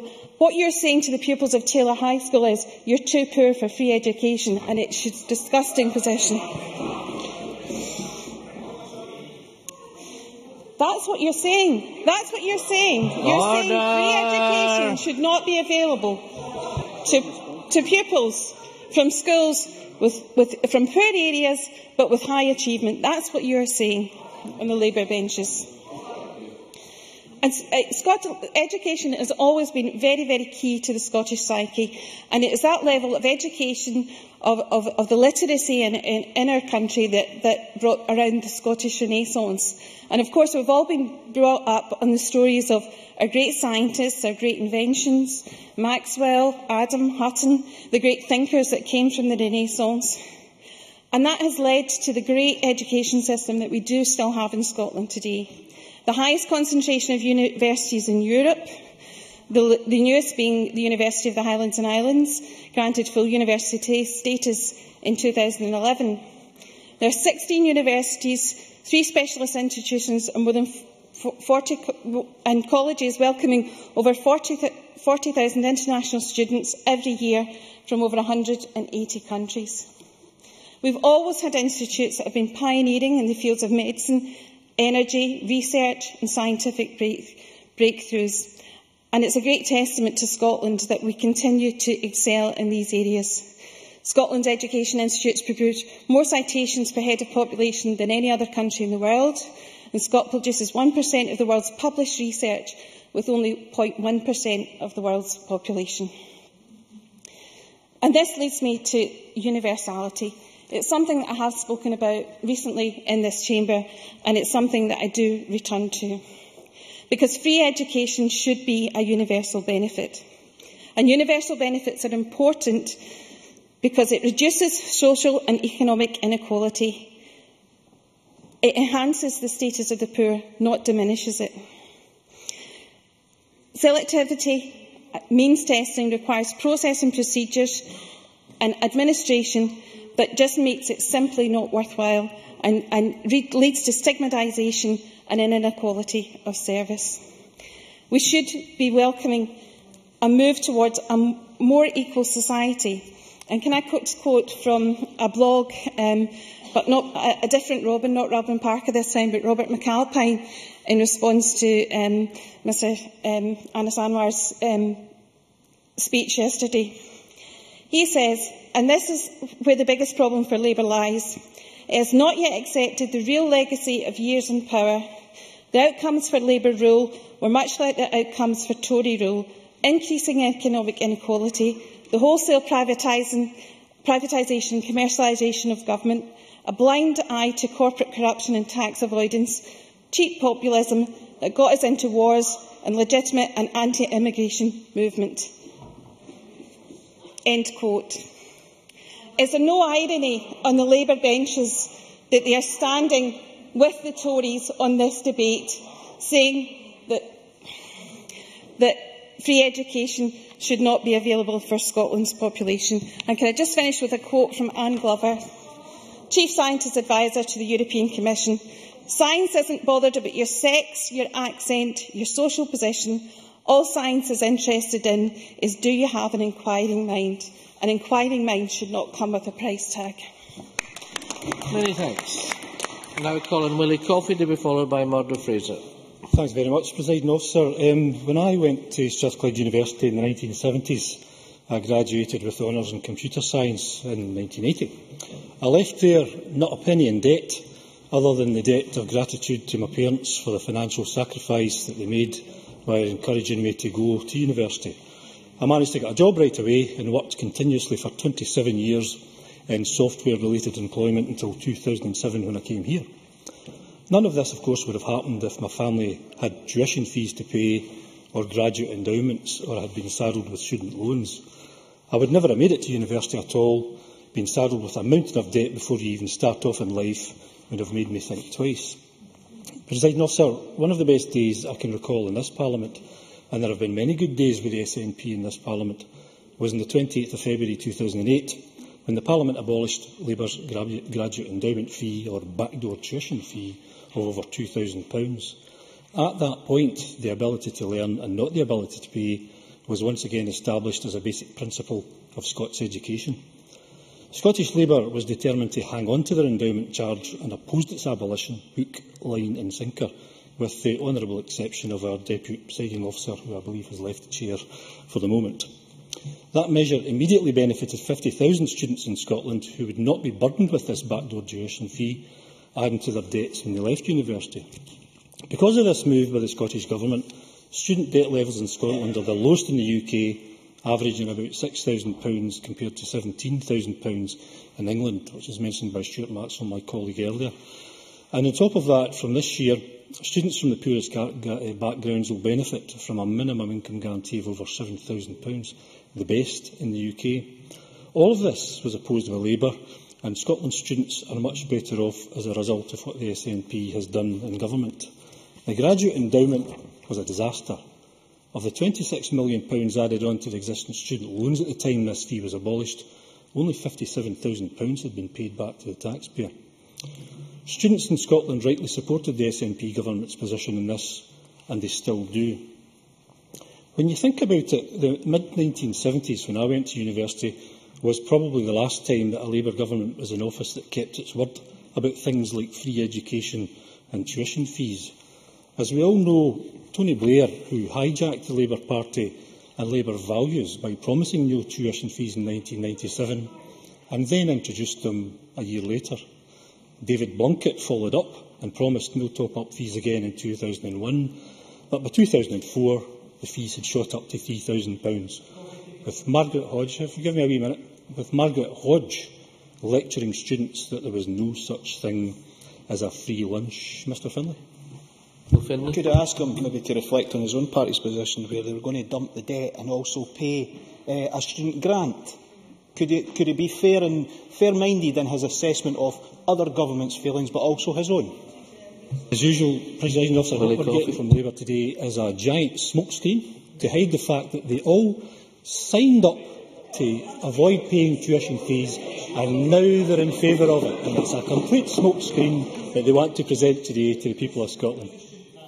Not to be outdone, of course, Labour in Scotland introduced tuition fees by the back door in 2001 with its £2,000 graduate endowment fee, thankfully abolished by the SNP in 2008. Now we've got history repeating itself, with Labour candidates at the last election lining up to get their pictures taken, promising no tuition fees and now turning their backs on Scotland's students. Their something-for-nothing Cuts Commission has chilling echoes from their own past when they said one thing but did another. If ever an episode will haunt a party that has totally lost its way, then this must surely be it. The amendment from Labour reads like a recipe for hash magandi, a well-known Australian recipe for a stew made from anything lying around. Everything's in there, from funding models in England to budget review panels, and that old favourite Labour ingredient, the Independent Commission, has made a comeback from 2008, when you voted against abolishing the endowment fees last time round. It's all there apart from one thing, and that is that tuition fees are back if Labour ever wins again. Who knows? Maybe they'll even want to bring the poll tax back. I'd like to say just a few words on investment in higher education and widening access arrangements. The allocation of over £1 billion to universities in 2012-13 is a real terms increase of nearly 6% in the previous year, with a further increase of nearly 4% to come. This means that in Scotland we will be increasing teaching funding by almost 15% over a spending review period, in contrast with a 40% reduction in England over the same period. In December, we announced 2,000 extra university places for students from our poorer backgrounds. Next year, an additional £10 million will be allocated to this, and it will mean an additional 700 places under the Widening Access Scheme, 1,000 for students moving from college to university, and 300 via the Skills for Growth scheme. This is a fantastic commitment from the Scottish Government at a time when budgets are really tight. In closing, Presiding Officer, the message is simple from the SNP. There will be no tuition fees for Scotland's young students when they go to university. Tuition fees are wrong, and there won't be any in Scotland, not by the front door or the back door or any door. Our youngsters should get a chance to go to university in the same way that many of us did, because they have the ability to learn and not because their parents can buy them an education. I'm delighted to support the Government motion this afternoon, and thank you very much. Thank you. I now call on Murdo Fraser, to be followed by George Adam. Thank you, Deputy Presiding Officer. My colleague Liz Smith earlier in this debate set out why the Scottish Conservatives came to the conclusion some years ago that we supported a graduate contribution towards the cost of higher education. We did not at that time see the contribution being on the scale applied south of the border, but we accepted there was a need for additional funding in the sector, and this was one way of providing it. Scottish universities have a strong international reputation, but they will need additional funding if they are to maintain that. Given the pressure on the public finances, it is simply not realistic to expect the taxpayer to put in more and more money, unless, of course, we take the advice of Joan McAlpin, who revealed earlier that she supports Scandinavian levels of taxation. I dare say she'll be getting urgent summons to John Swinney's office later today. The danger is that we cannot find additional cash, then our institutions will be left behind in a global competition for excellence, because already Scottish universities face pressure on their high-flying staff being attracted away to better-funded institutions and better salaries south of the border. We have to ensure we are put on a level playing field across the UK. But I would like in this debate to concentrate on the social justice aspect of tuition fees. Proponents of free education argue that it is essential in order to provide access for all. But not only is this claim not supported by the available evidence, in fact, the evidence is that maintaining free education in universities actually hurts those from less well-off backgrounds seeking to better themselves. Well, I'd like to develop this point if I can, and I'll give way later if I have time. Now, we know that one way in which the SNP protected the higher education budget was to raid funding for FE colleges. Even though in the budget 2 weeks ago, John Swinney did find additional money to reduce the level of cuts, nevertheless, our colleges are seeing their overall budgets slashed by £50 million in the next financial year and the one after that. Members of the SNP benches who cheered that destruction of the college budgets should be ashamed of themselves. And I'll let the Cabinet Secretary justify that destruction. Cabinet Secretary. Point out a conundrum. That south of the border, the party which the member represents, which is in government, is reducing funding on universities, but it is actually also reducing funding on colleges in a far greater way than the Scottish Government has done. So if there is an equation between the two, it doesn't appear to apply south of the border in his party, but apparently only applies north of the border. There is no such equation, and I would have hoped the Tories would have supported reform in the college sector rather than opposed progress. Thank you. Well, I hope, Deputy President, you allow me extra time for giving the Cabinet Secretary a third speech in the course of this debate. And I wish he would focus on what is happening in Scotland, because whether we like it or not, there are more students in our universities from middle-class backgrounds than from working-class families. And conversely, many of those from less well-off backgrounds will go to college to get the training and skills they need. So transferring money from the college budget to the university sector is therefore a redistribution of wealth in reverse. It is taking from those who are less well-off and providing a subsidy to the middle classes. And SNP members who claim to be interested in social justice will have to work very hard to justify their support for such an approach. And the other mantras we hear continually from the SNP benches, we heard it from the Cabinet Secretary today, we heard it from other SNP members, is that tuition fees or a graduate contribution will deter those from less well-off backgrounds from accessing university education. As I pointed out in this chamber before, that claim is simply untrue. It is without foundation, and the evidence is to the contrary. Now, NUS Scotland are quite clear about where matters stand. In their publication, Unlocking Scotland's Potential, they had this to say: Scotland continues to have the poorest rate of access to university in the whole of the UK for students from poorer backgrounds. And that was after the introduction of tuition fees south of the border. The latest UCAS figures show that applications from students from poorer backgrounds are at their highest level in England, Wales and Northern Ireland, despite fees of up to £9,000 per year. And the sad fact is that Scotland has the lowest proportion of students from poorest backgrounds attending university compared to the other parts of the UK, despite the provision of so-called free education. In Scotland, the proportion of Scottish domiciled students from social and economic classes 4 to 7 participating in higher education is 29.6%. The equivalent figure for England is 30.7%. And let's look at individual participation rates from the most deprived areas. Oxford University attracts 2.5%. Now, that's nowhere near high enough, Presiding Officer, but it still beats Aberdeen University at 2.2%. Cambridge University attracts 3.1%. Nowhere near enough, but it still beats St Andrews University at 2.6%.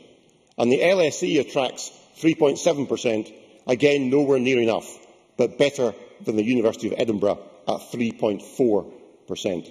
And the dropout rates in Scotland are higher. So the evidence on this is absolutely clear and uncontestable.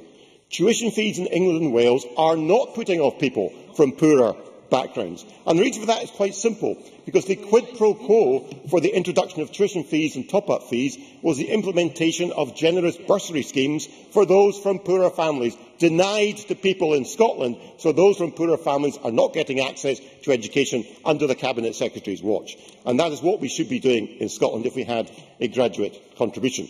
So SNP members need to stop distorting the truth. They need to stop making false claims about the impact of fees or graduate contributions, and they should recognise that the track record in England and Wales in this area is better than it is in Scotland and has been for many areas. And there is no point in the Cabinet Secretary shaking his head, presiding officer. Facts are shields that win a ding. Yes, give way. Sir, it is rarely in this chamber that one hears a speech that is so mired in right-wing ideology that is not borne out. It is occasionally heard from the Labour Party, who are specialists now in right-wing ideology, but it is a right-wing speech based entirely on a market view of education, which the Scots have rejected. That's enough for a brief intervention. Murdo Fraser, please. What a dismal and pathetic intervention from a man driven by ideology and so blinded he cannot see the facts from the HESA figures that make it clear that students from poorer backgrounds get better access in England and Wales than they do under his watch. What a dismal record, presiding officer. And can I just mention, if I may, and this finally, question Mr. of Fraser, stigma. please. Well, I've taken two very long interventions from the Cabinet Secretary, Mr. Scott, as you know, but let me say in closing this. On this issue of stigma, there's nonsense about stigma for those who get their fees paid. Presiding officer, in 1983, I went to Aberdeen University as the son of a car mechanic, and I went on a full grant. I didn't feel stigmatised. The full grant in those days was a badge of pride, not a sign of stigma. I don't think that's held me back in my career, presiding officer. We should stop the nonsense and listen to the facts. Thank you very much. Right. Now call on George Adam to be followed by Mark Griffin, please. Thank you, presiding officer. And unlike the previous speaker, I'll try and retain my mood so that I don't lose control halfway through my speech. But if we're talking about distorting the truth, I would like to say that Murdo Fraser has to look at some of the things that he's saying himself. You know, the SNP benches here cheered last week when the £61 million over 2 years was announced for Scottish colleges. That was the reason, because it made a difference in people's lives and in these colleges. So let's talk about the truth. And I find it extremely sanctimonious of the Tories to come to this place, presiding officer, and tell us how they could make things so much better when they're the ones that are doing the cuts down at Westminster. They're causing the problems. Robin Parker from the NUS has already gone on record in the Education Committee and earlier on in television and said that the current market situation with the universities has been caused by the Westminster fees. That's what's caused the problem. That's what's caused the issue. So to listen to some of the sanctimonious nonsense from the opposition parties is just complete nonsense. I think I will. On you go. Think you calm down. Does he blame the Westminster Government for the fact that participation rates in Scottish universities from those well-off backgrounds, those less well-off backgrounds, are poorer than they are in England and Wales? Whose fault is that? George Adam. We're legislating with the bill at the presently to actually deal with that issue. But I would say a lot of things about Westminster that have caused for Scotland. Thatcherism being one of them over the years. In fact, we've got a college sector that was actually an ideal of Thatcherism in the 1990s. So we're trying to move things forward on that side. But the opposition parties appear to complain a lot and offer absolutely no solutions. You know, the Labour Party talk about a mature debate, but then they continue to say that Scotland's far too wee, we're too poor, we're too stupid to do anything on our own. So what does the Labour Party have to offer? Nothing. What have they, apart from their Cuts Commission? But when the minute you mention their Cuts Commission here, they deny it. They say there's no Cuts Commission, then they go out of this place, they go to the highest point they possibly can, where every media outlet is there, and they go on about their Cuts Commission. So do they know what they believe in anymore? No. Do we know what they believe in anymore? It's just one of these things. It's starting to sound like a 1950s soap opera with the Labour Party now. Presiding officer, I listened very carefully to the Cabinet Secretary's opening statements. I always do. And I agree with the Cabinet Secretary when he said education is a means to satisfy our ambition. That is what this debate is about. It's about ambition. Our ambition for ourselves, our children and every man, woman and child in Scotland, our ambition for our country and for every young person who goes to university and those who aspire to go to university. It's our ambition to make Scotland the kind of country where all young people can be everything they possibly can be. Something the opposition parties appear to have lost is ambition. They no longer have ambition for themselves or the country that we live in. And that is obviously why we hear so much from their negativity. They've given up on some of their core values. Labour Party used to have core values. They appear to have nothing now. They seem to have lost their moral compass for some reason. Oh yes, the moral compass has risen. Jenny Mara. Thank you, Presiding Officer. I would ask the member, I understood today's debate was about tuition fees and not about the Labour Party. Can the member please can the member please tell me what effect, I've asked other members this afternoon, what effect the free tuition fees are having on our poorest communities in Scotland? Presiding Officer, it's quite funny. You know, they attack the government constantly, and the minute you actually bring them up in some of their faults and some of the things they've done, all of a sudden you're not going down the way they want the debate to go. Well, I'm quite happy to continue to actually show up the failures of the Labour Party in Scotland. But Scottish higher education should be free, and I was quite proud as a candidate in Paisley in 2011 to stand there and sign it, as did all the Renfrewshire members that were in the Labour Party and in the SNP as well. Mr Henry was one of them as well. And they believed that higher education should be free. So what has changed? What has changed between 2011 and 2012, 2013? What has changed with the Labour Party? Are they going down their idea of their Cuts Commission? What are we going to get from them? You know, as things move on, we've heard Alex Salmond when he mentioned the fact that the rocks will melt with his son before I allow tuition fees to be imposed on Scottish students. And these are important words because it's about ideals. It's about what you believe in. Something that some of the Tory parties believe in what they believe in, the rest of Scotland doesn't. The Labour Party have lost their way and now no longer want to stand up for what they actually believe in. I've taken one already, I'm moving on just now. So we've got to sit here and we've got to say Robin Parker, the NUS Scotland President, said, with tuition fees, if Labour, well, that is our policy now, we will have no hope of ever making university open to the people from all backgrounds. Now, within the post-16 reform bill, we're actually trying to work towards that ideal. Some universities, like my own, and the University of West of Scotland in Paisley, they actually get 20% of people from the most deprived areas within theirs. There are some that it is quite difficult to do in others as well. But this is something the bill wants to address. And it will be challenging, and it will be difficult for the actual colleges involved. I would say the difference in this debate is between actually having the ideals and the belief that Scotland can be an ambitious, better country, and doing everything we possibly can for our young people and ensuring that they have the future they deserve. That's the difference between us. I would ask every one of the Labour Party members who actually signed that pledge in 2011, when they vote tonight, to remember why they signed that, the reason why they signed it, and support the Scottish Government. Thank you, Presiding Officer. Many thanks. I now call on Mark Griffin, after which we'll move to closing speeches. Thank you, Presiding Officer. I agree with the sentiment of the Government motion today. It's just a shame that the Government doesn't. The Parliament believes that access to higher education should be based on ability to learn, not ability to pay. Why then, if that's this Government's position, are they pulling up the ladder to access higher education by cutting college funding year on year? Because while the aim might be for access to higher education to be based on the ability to learn, we know that it's actually based on two things: the ability to gain the qualifications needed to get into university and the ability to support yourself financially through your education. Many people in my region don't have the required level of qualifications to go to university, but they certainly have the ability to learn, and I would invite the Cabinet Secretary to Cumbernauld College to witness that ability to learn for himself. Figures released this month from the University and College Union have shown an east-west divide in terms of educational attainment, identifying Airdrie and Shotts in my region as being one of the 3 least qualified constituencies in Scotland.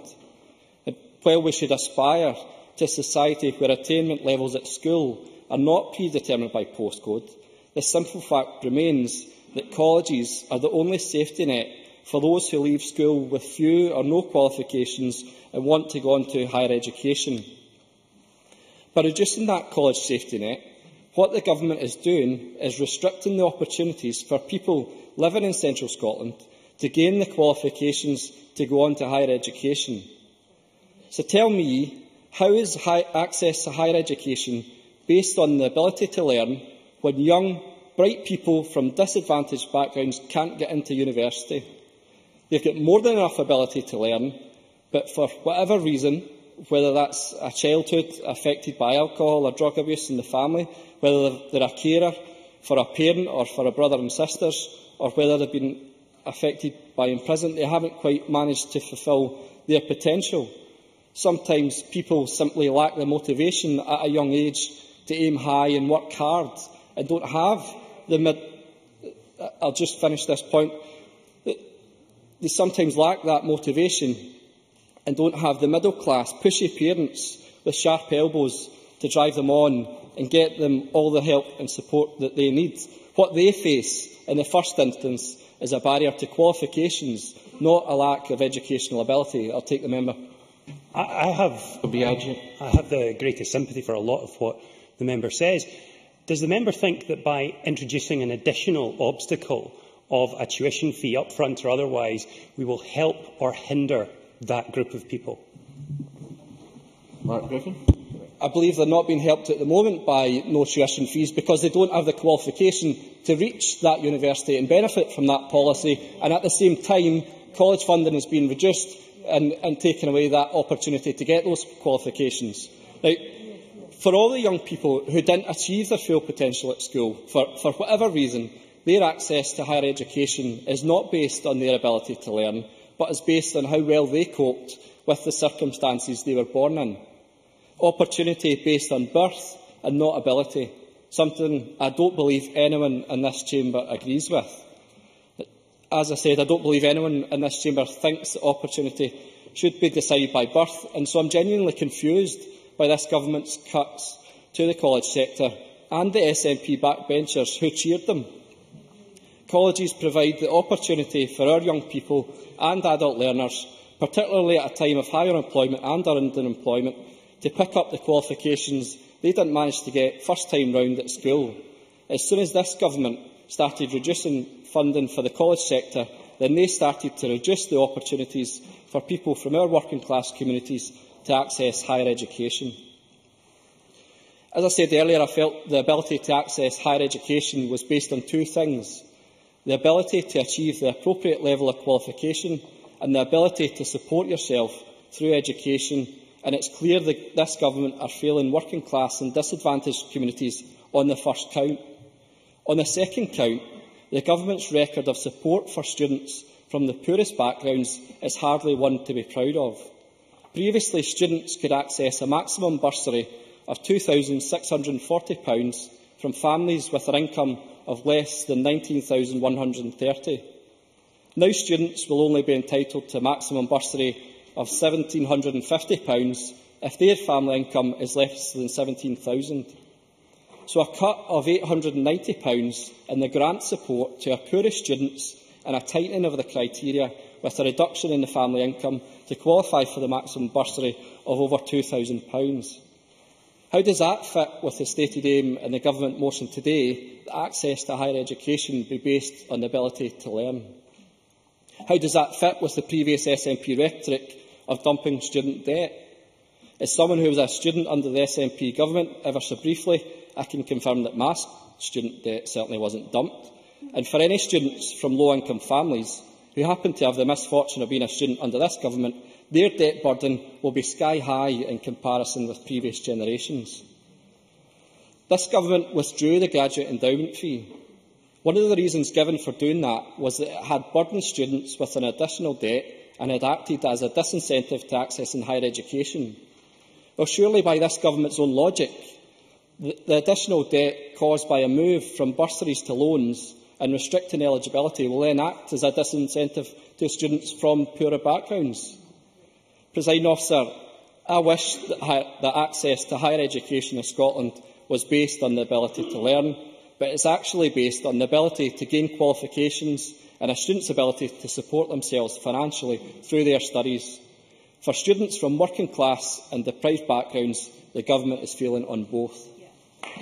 Many thanks. Now calling Liz Smith. Up to 7 minutes, please. Thank you, Deputy Presiding Officer. When the Cabinet Secretary set up the technical working group, it set out the possible ways of funding higher education, and that was absolutely the right thing to do. And if memory serves me correctly, I think there were perhaps 6 different balances between government and private funds. Obviously, there were the 2 extremes of looking at it from complete funding from government angle and obviously injecting far more from the private sector. It also worked out some arithmetic about the future funding. And at that time, it worked out that the funding gap was £97 million if the average English fees were set at £7,000 and not indexed to inflation. And it gave the figure of £324 million if the average English fees were £8,500 and were indexed to inflation. Now, the Cabinet Secretary accepted the lower estimate and set out his view that that particular funding gap would be closed by the Scottish Government finding more money. And he also said by universities' philanthropy, by greater efficiency and by business. Now, that was an interesting mix. But what he did not do, and I would be interested if the Cabinet Secretary in his summing up could perhaps give us more information, he did not spell out how these savings could be identified, and perhaps he might like to do so in the context of obviously the fact that the average fees in England are a little different from the ones that he accepted at that time. Presiding Officer, very happy briefly to do so because my colleague is summing up. The universities had already established a number of mechanisms to look at greater efficiency. Those mechanisms included the University of Scotland Committee, which has reported and is continuing, I believe, to look at those savings. So it is doing so and is continuing to do so. And the technical working group was supported by all the parties, but its conclusions were accepted by Labour, ourselves and the Liberals. Important to put that on the record. Ms Smith. Thank you for putting that on the record. I still think there is an issue about the extent of these efficiency savings, in particular in comparison to those that are being made down south, because there are issues that have to be answered about whether we still envisage the same number of universities within the Scottish system and whether that within the number of courses, whether they will continue to have the same degree of 4-year degree courses in Scotland on the same basis that we do just now.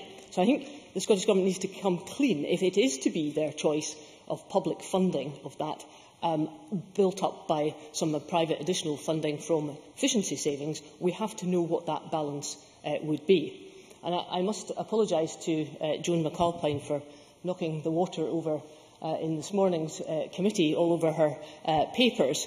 I hope I didn't spoil too much of the text that you were hoping to use this afternoon, but I think you have raised a very interesting issue for the Cabinet Secretary as well, and that is, do we actually expect the Scottish Government to come forward with significant increases of a Scandinavian level when it comes to funding that higher... Well, she did actually hint at that, and Cabinet Secretary, it would be helpful if we could put it on... Well, let me give you a chance now. Would you put it on record that that is not what you support?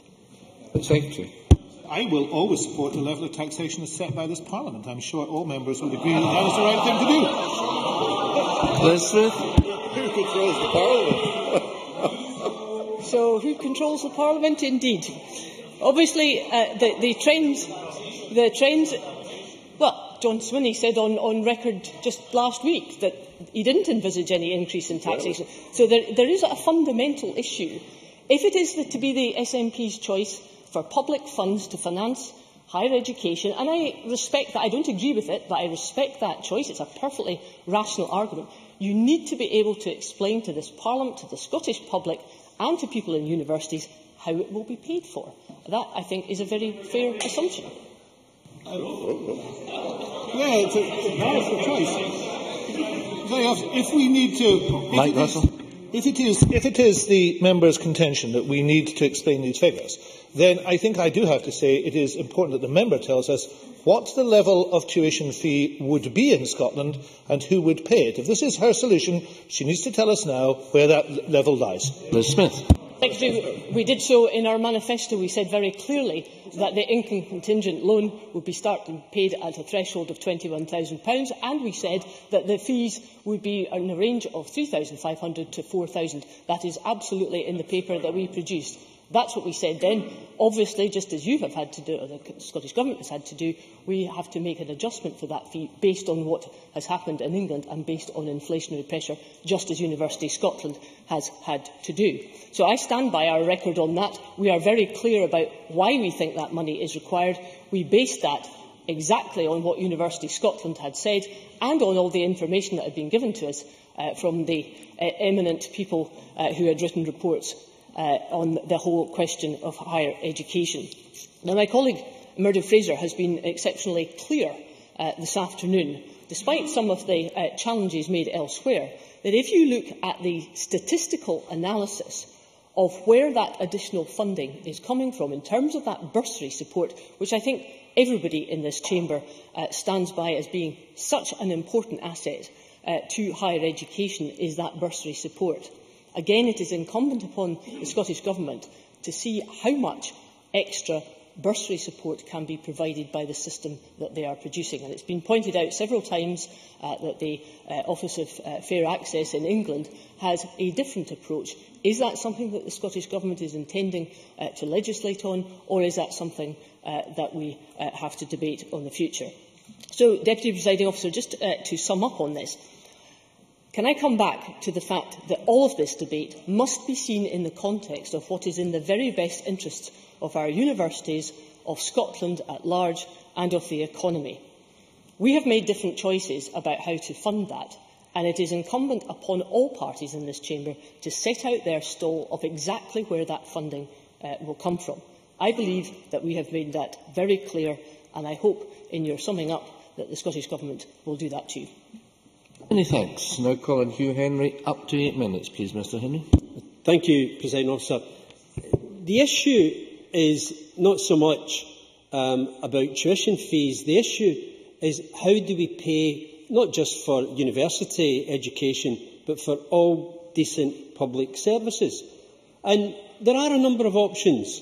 There are a number of options open to the Scottish Government and to this Parliament.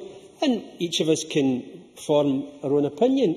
And obviously John McAlpine has the view that we should have fair taxes like in Scandinavia. Mike Russell, just let me finish and I'll bring John McAlpine in, but Mike Russell obviously demurred from that because he probably has a similar view to John Swinney. Indeed, we know what Mike Russell's view would be if Scotland votes to separate from the United Kingdom, what the first 4 years would be like, because Mike Russell has said that we would intend over the 4 years to reduce personal taxation by £2 billion, a drop in personal rates of 25%. So Mike Russell is quite clear that this is about a tax-cutting agenda. So how do we pay for those services? John McAlpine. John McAlpine. Sorry, Cabinet Secretary. I thank the members for taking the intervention. I think the first thing that has to be said is that we are delivering free education and this Parliament doesn't have tax-raising powers. So I think this is a bit of a red herring. In terms of the Nordic, what I actually said earlier today was that I support a Nordic model of fairness. And I would ask you the question, I would ask you the same question as I asked your colleague Mr Neil Bibby. If you're about certain priorities, perhaps you would like to take the opportunity to tell us whether you would put education ahead of spending £100 billion on the renewal of Trident. Because come to a close, Nordic please. countries aren't doing that, and Nordic countries don't spend billions like the Labour government on an illegal Mr. war. Henry. I take it from that she can't answer the question. But, you know, there have been a number of things said today, accusations made. George Adam and others have talked about Labour's Cuts Commission. Well, not that I know of, no Cuts Commission. But Joanne Lamont has quite rightly said we should have a sensible debate about how we provide services and how we pay for them. Stuart Maxwell claimed that Joanne Lamont wants young people to pay. Claire Adamson also said that Labour's view was that free education should not be available for Scotland's population. First that I've heard. I see no evidence of that. And indeed, look, what was wrong with Joanne Lamont trying to form a debate? If any member of the SNP could answer me, why would it be wrong? Why would it be wrong for Joanne Lamont to say universality as presently practised robs the poor of resources which would be best in their hands? It takes away from those who most need help and who most deserve support and rewards those who need neither. It is unjust and indefensible. Can John Mason answer that question? John Mason. By his logic, is he also going to charge kids for being at school? Hugh Henry. Well, actually, it wasn't Joanne Lamont that said that. It was Mike Russell. Those are Mike Russell's words about trying to form the debate. So when John Mason and others want to rush in and condemn Joanne Lamont for saying the same, they should ask Mike Russell, has he resigned from that very position? Because there is nothing that Labour has said that we would want to make the poorest student pay. Now, do you know, even in England, and we're not for a moment suggesting that we should adopt that system, but even in England, the poorest students do not pay.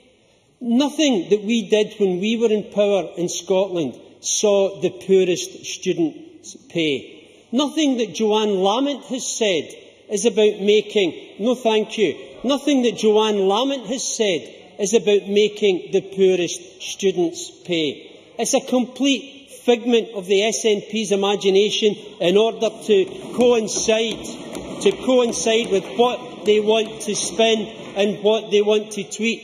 But we do have a problem. We do have a problem because if you look at the budget figures for the next few years, they are going down, they are being squeezed, and we need to ask ourselves, how will we continue to pay for those services and what services are a priority? And if we value education, then we need to ask not how we maintain our education budget, our university budget at the present level, because universities are silent just now because they are fine up until the end of this spending round. No thank you, I've taken two. They need to answer the question, how will you find more for our universities? Because that is what our universities are asking for. Now, we have heard from George Adam and others a justification of why they cheered for the cuts in the college budgets. But the reality is they did clap like seals when the budgets for our colleges were being cut year on year. 2 years cuts, one after the other. And they don't like it. They tried a fiddle, they tried the smoke and mirrors, but the reality is the budgets are being cut. So, what we have is a fictional debate from the SNP that somehow they are the protectors of everything in Scotland that's free, when we know that that's not true, when we know that they're loading debt onto the poorest students when they've cut the bursaries, a fictional debate that says Labour has a cuts commission when there is no such thing, a fictional debate that talks about student fees and tuition fees when what we need to have is a mature debate about how Scotland will defend its vital public services, defend its education, and come up with solutions about how we find the money to pay for it. We know what Mike Russell would do if it was left to his devices. Now, Alex Salmond won't allow Mike Russell a free head at the moment, but God knows what might happen if we ever separated from the rest of the United Kingdom. It might just be that the crazy ideas of Mike Russell might just see the light of day. And the reality is that the only person that I see in this chamber that has ever advocated the swingeing cuts that the SNP members have referred to is in fact Mike Russell. The only person in this chamber that has advocated the huge reductions in taxation for the rich is Mike Russell. And the only people who have consistently defended the vulnerable and the weak in our society has been Scottish Labour, because that is what we are founded on. So no matter what you say with your right-wing tax-cutting agenda that would make even George Osborne blush, that you, Mr Russell, have an agenda that will actually see the impoverishment of Scottish public services. We need a debate, and we need a mature debate, and unfortunately, until we get the referendum about separation out of the way, it's unlikely that we will have that. I now call Angela Constance to wind up the debate. Ms Constance, you have until 4:59. Thank you very much, Presiding Officer. It's been a very feisty debate this afternoon, and I so hope that the fun isn't over yet. Like many members, I am just out of recess and have had the opportunity to participate in somewhat more leisurely reading. But unlike Neil Findlay or Hugh Henry, I have to confess I've not been reading Grasping the Thistle. Instead, I've had the pleasure of dipping into the Holyrood Scottish Political Guide that has a biography of all members currently sitting in this chamber. And it's got some really fascinating information. It tells you things about colleagues that I didn't know, such as their age of some of them, how many children some colleagues have, which is very impressive, for the likes of Ken McIntosh and Jamie McGregor. But it also tells me that over 90 MSPs currently sitting in this chamber have benefited from free higher education.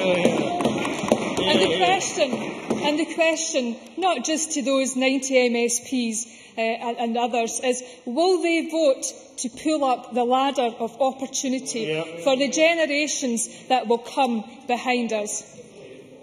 Well, Smith, as somebody who did benefit from that situation, I went through university at a time where there were far fewer students as a percentage in that system. Now, as you know, we have very considerable ambitions to expand that number and to ensure that on the widening access basis we have far more that are attracted from difficult backgrounds. Would the member say how that could be paid for? Ms Constance. As Ms Smith well knows, and if she had looked at evidence from University of Scotland, there actually is no funding gap in Scotland. And what belies me about the Conservative position is that they seem to believe that this is a choice between equality and excellence. Well, that's a choice that this government would entirely refute, because even if you believe that, and even it appears that the Conservatives do believe that, what on earth ever happened to making the world a better place for your children? And in terms of Murdo Fraser, Murdo Fraser fails to understand the role of Scotland's colleges in delivering higher education here in Scotland. So comparisons have to take account of the contribution made by our colleges in terms of widening access and participation, something that's not currently done by FE colleges in England. And I can't imagine what it must be like for a young student in England this year starting their university course and faced with the prospect of £59,000 of debt. I don't imagine that will do much for participation rates south of the border. Certainly, Mr Henry. Hugh Henry. Can you confirm that the degrees that she mentioned offered by colleges, that colleges are actually given less money to deliver those degrees than universities? I actually think it should be welcomed that colleges can deliver higher education that in some regards is more efficient and effective use of resources than their colleagues in higher education, and that's something to be welcomed. And the fact that we have an increasing number of young people benefiting from higher education in Scotland is indeed also to be welcomed. But of course, when you look at the Labour Party amendment today, it is somewhat rambling and contradictory, on a par with some of the contributions that we've heard, because what they appear to be doing is rolling back from their manifesto commitment, a commitment that all MSPs didn't just sign up to collectively but individually, that they are rolling back from a previous commitment never to introduce backdoor or front door tuition fees. And I think that is highly lamentable on the behalf of the Labour benches. because what we've heard from the Labour Party today is no solution. Indeed, they want to have a debate. Well, I actually thought we'd had that debate in 2011 with the general election in Scotland, whereby it was established accordingly by the BBC that free education was a policy, the third most important policy to the people of Scotland. And Mr Finlay said that he wanted to have a debate beyond politics. Well, the last time that happened, we had the Brown Commission, which seen the introduction of fees across the UK. If I can at least try, Presiding Officer, and make a consensual point, Anas Sarwar has made a contribution this week whereby he said that you can't talk about social justice without also talking about redistribution. Well, that is not an incorrect statement, but it is, of course, an incomplete statement, because you can't redistribute wealth without taxation powers, without control of welfare, and without the major powers over your economy. And Neil Bibby said the advantage of devolution is that you can make different decisions. Well, up to a point, because we are only allowed to make some different decisions, and we are not masters of our own destiny. And where I have a real difficulty is the apparent acceptance of Anas Sarwar than others that it's okay, that it's accepted that there are too few young people from disadvantaged backgrounds accessing university. His comments this week, in effect, has written young people off.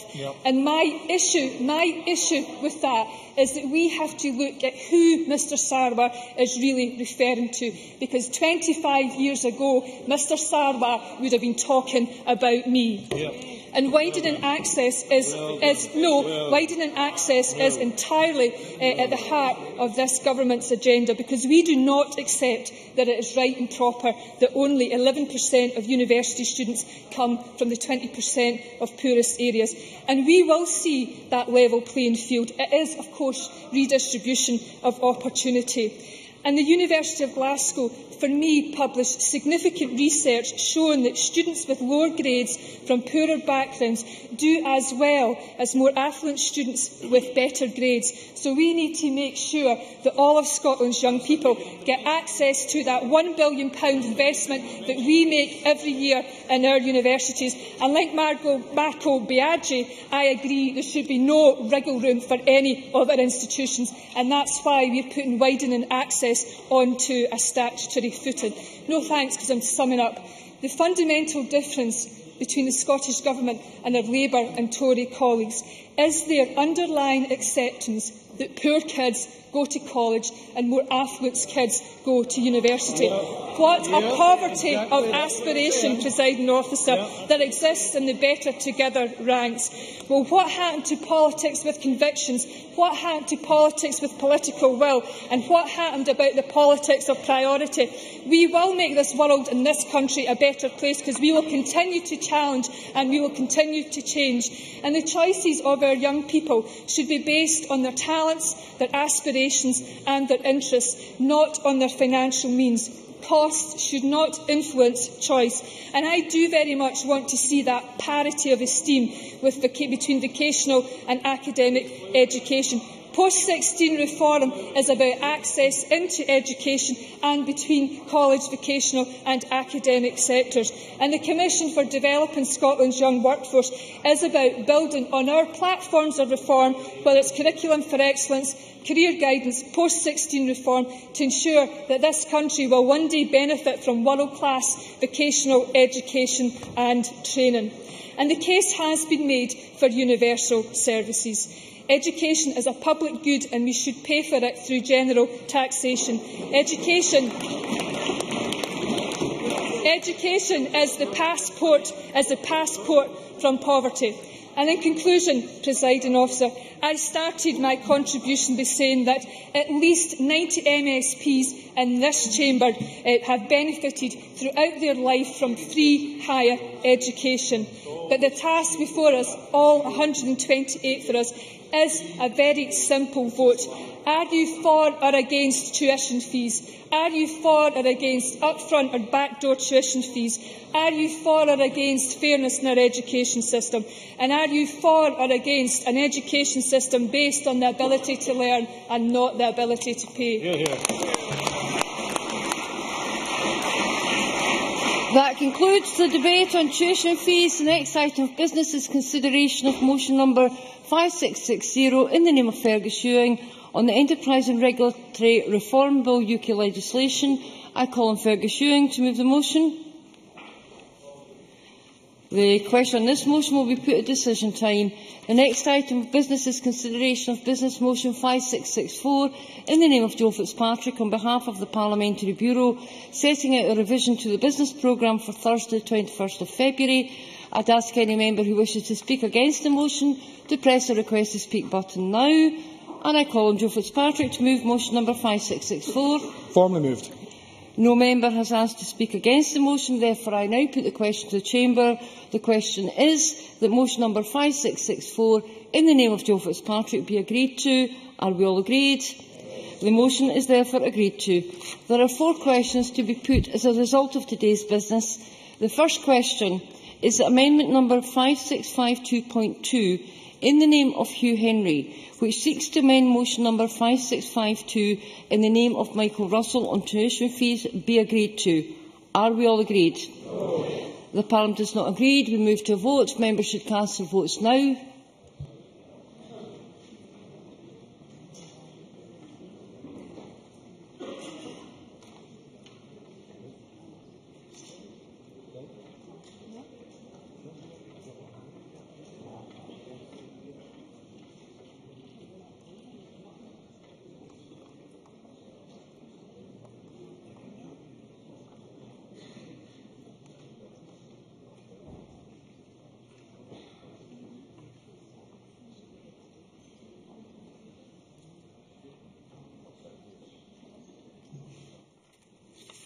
The result of the vote on amendment number 5652.2 in the name of Hugh Henry is as follows.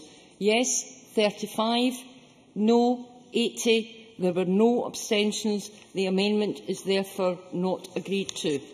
The next question is amendment number 5652.1 in the name of Liz Smith, which seeks to amend motion number 5652 in the name of Michael Russell on tuition fees, be agreed to.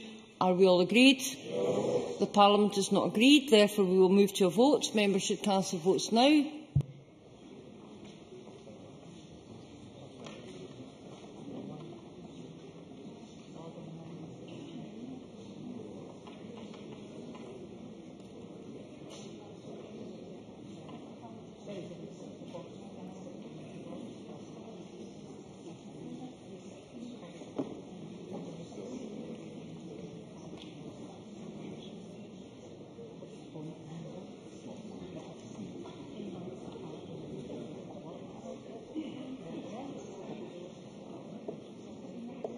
The result of the vote on amendment number 5652.1 in the name of Liz Smith is as follows.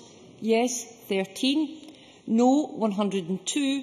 There were no abstentions. The amendment is therefore not agreed to. The next question is that motion number 5652 in the name of Michael Russell on tuition fees be agreed to.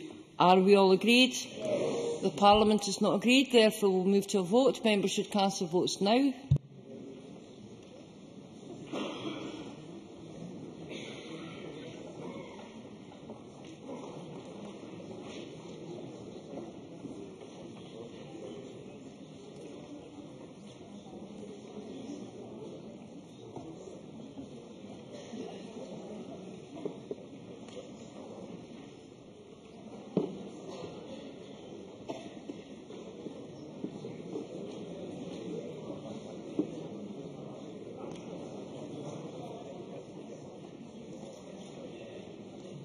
The result of the vote on motion number 5652 in the name of Michael Russell is as follows.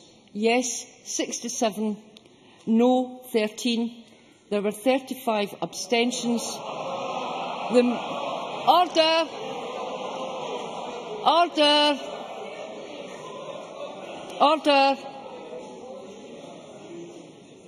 The motion is therefore agreed to. The next question is that motion number 5660 in the name of Fergus Ewing on the Enterprise and Regulatory Reform Bill UK legislation be agreed to. Are we all agreed? The motion is therefore agreed to. That concludes decision time. We now move to members' business. Any members who leave the chamber should leave quickly and quietly.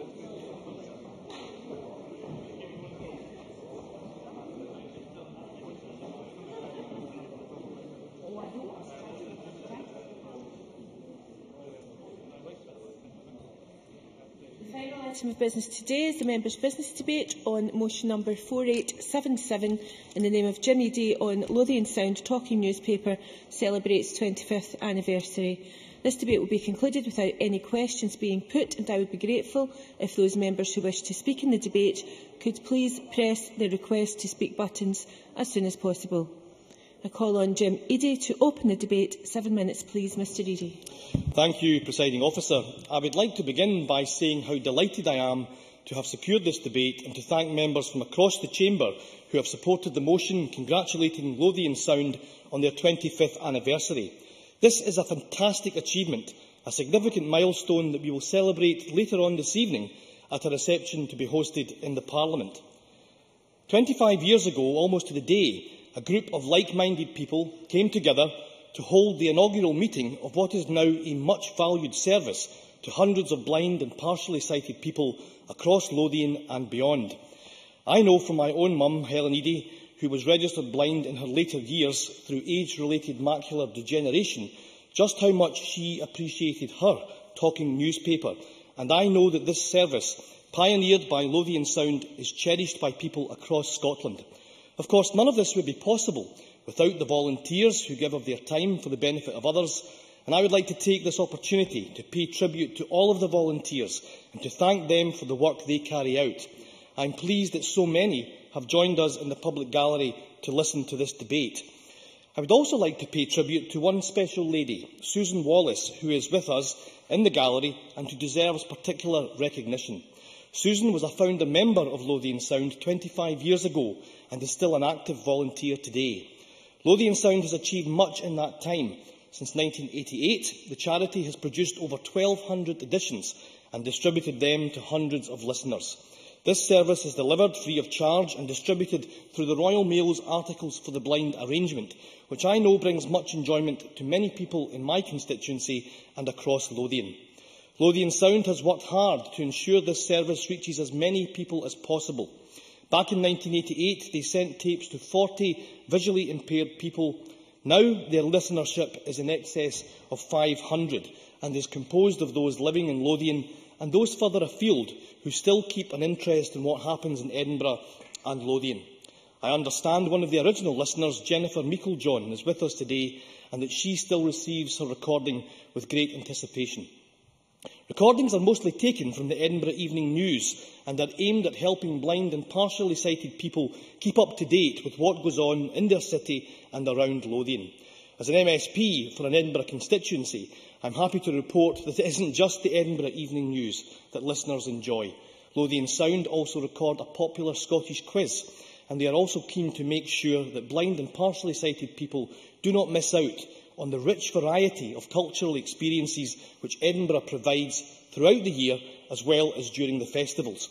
For example, through the Federation of Scottish Theatres, they advertise audio-transcribed descriptions of productions taking place in Edinburgh and theatres further afield, such as the Brunton Theatre in Musselburgh. The value of such a service should not be underestimated. In the words of the Royal National Institute of Blind People, RNIB, listening to a talking newspaper is one of the things that people can enjoy without having to rely on anyone else. That feeling of independence is so important.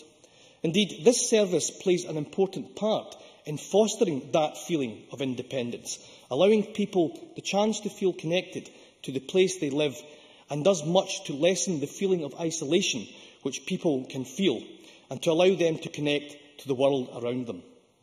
And it isn't just about keeping up to date with news or current events. Stephen Fry is a well-known supporter of the medium of talking books and is patron of listening books. What he says about the value of such a service could apply equally to talking newspapers. He says, with his characteristic eloquence, "The companionship and delight of a voice telling stories is incomparable. It distributes pure, undiluted pleasure and friendship. Not many schemes can make such a claim."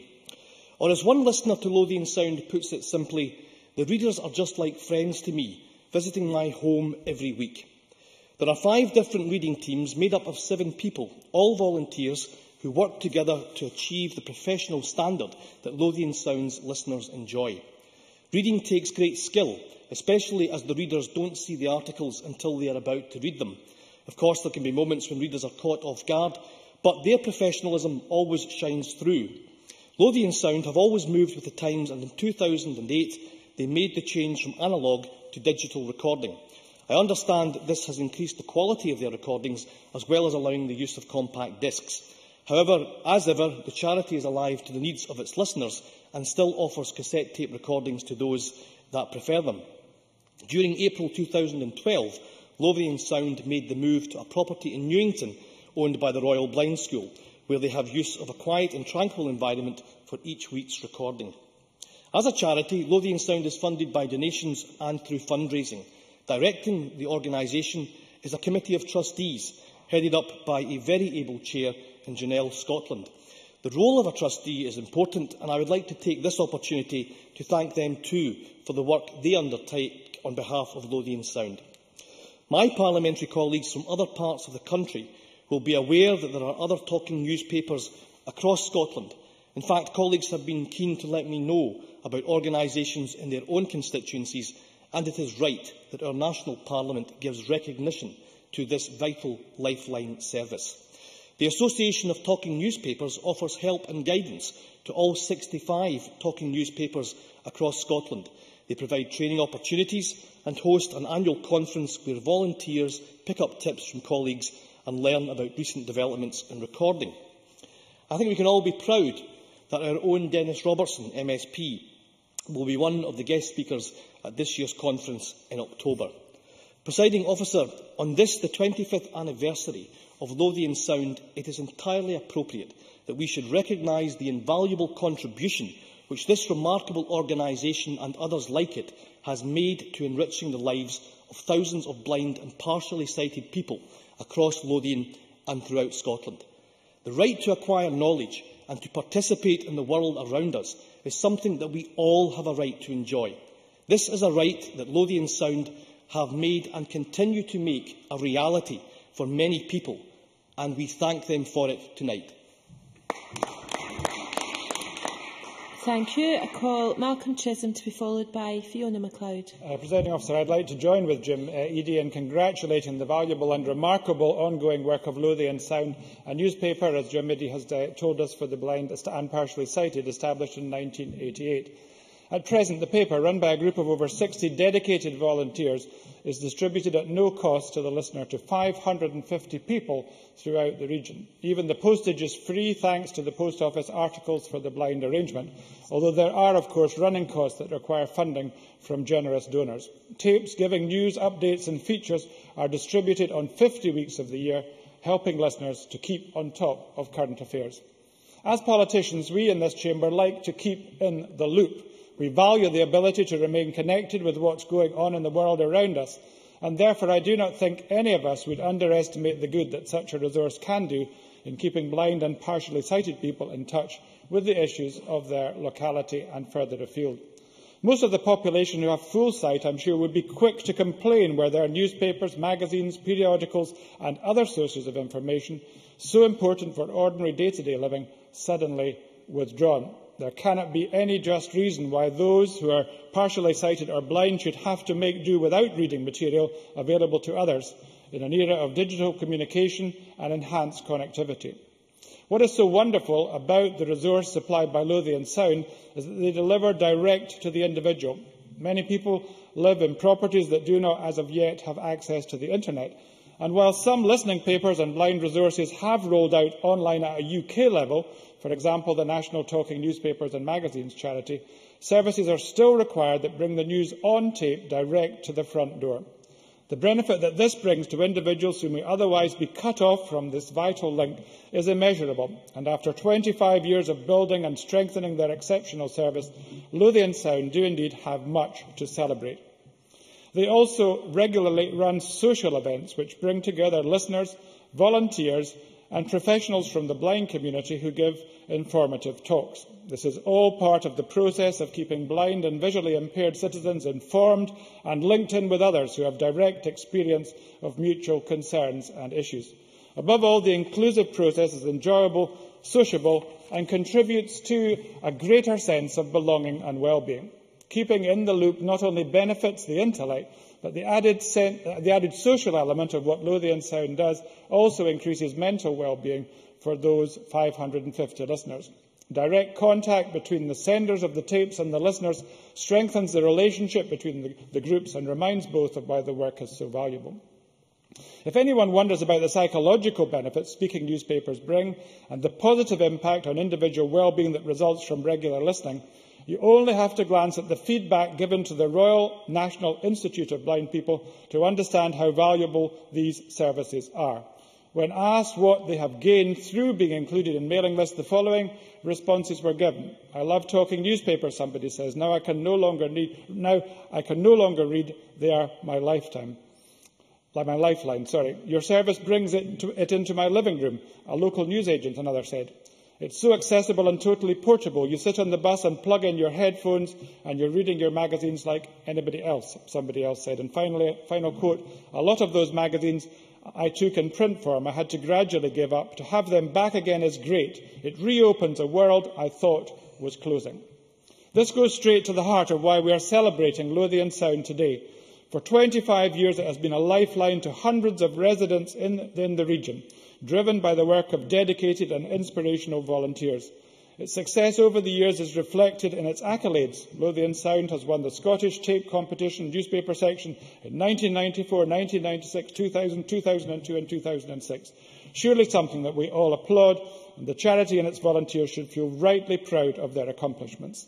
In conclusion, blind and partially sighted people have the same rights and needs as any other fully sighted person as far as their ability to communicate with the wider world is concerned.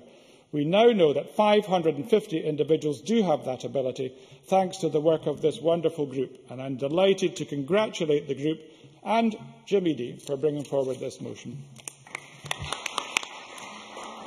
Thank you. I now call Fiona MacLeod.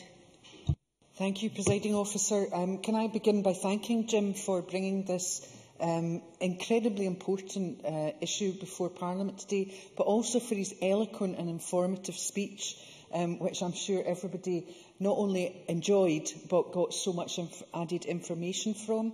I think it's also important that I congratulate Lothian Sound, and I hope that they don't mind that I am going to use this opportunity to talk about talking news within my own constituency, but I do congratulate them on their 25th anniversary.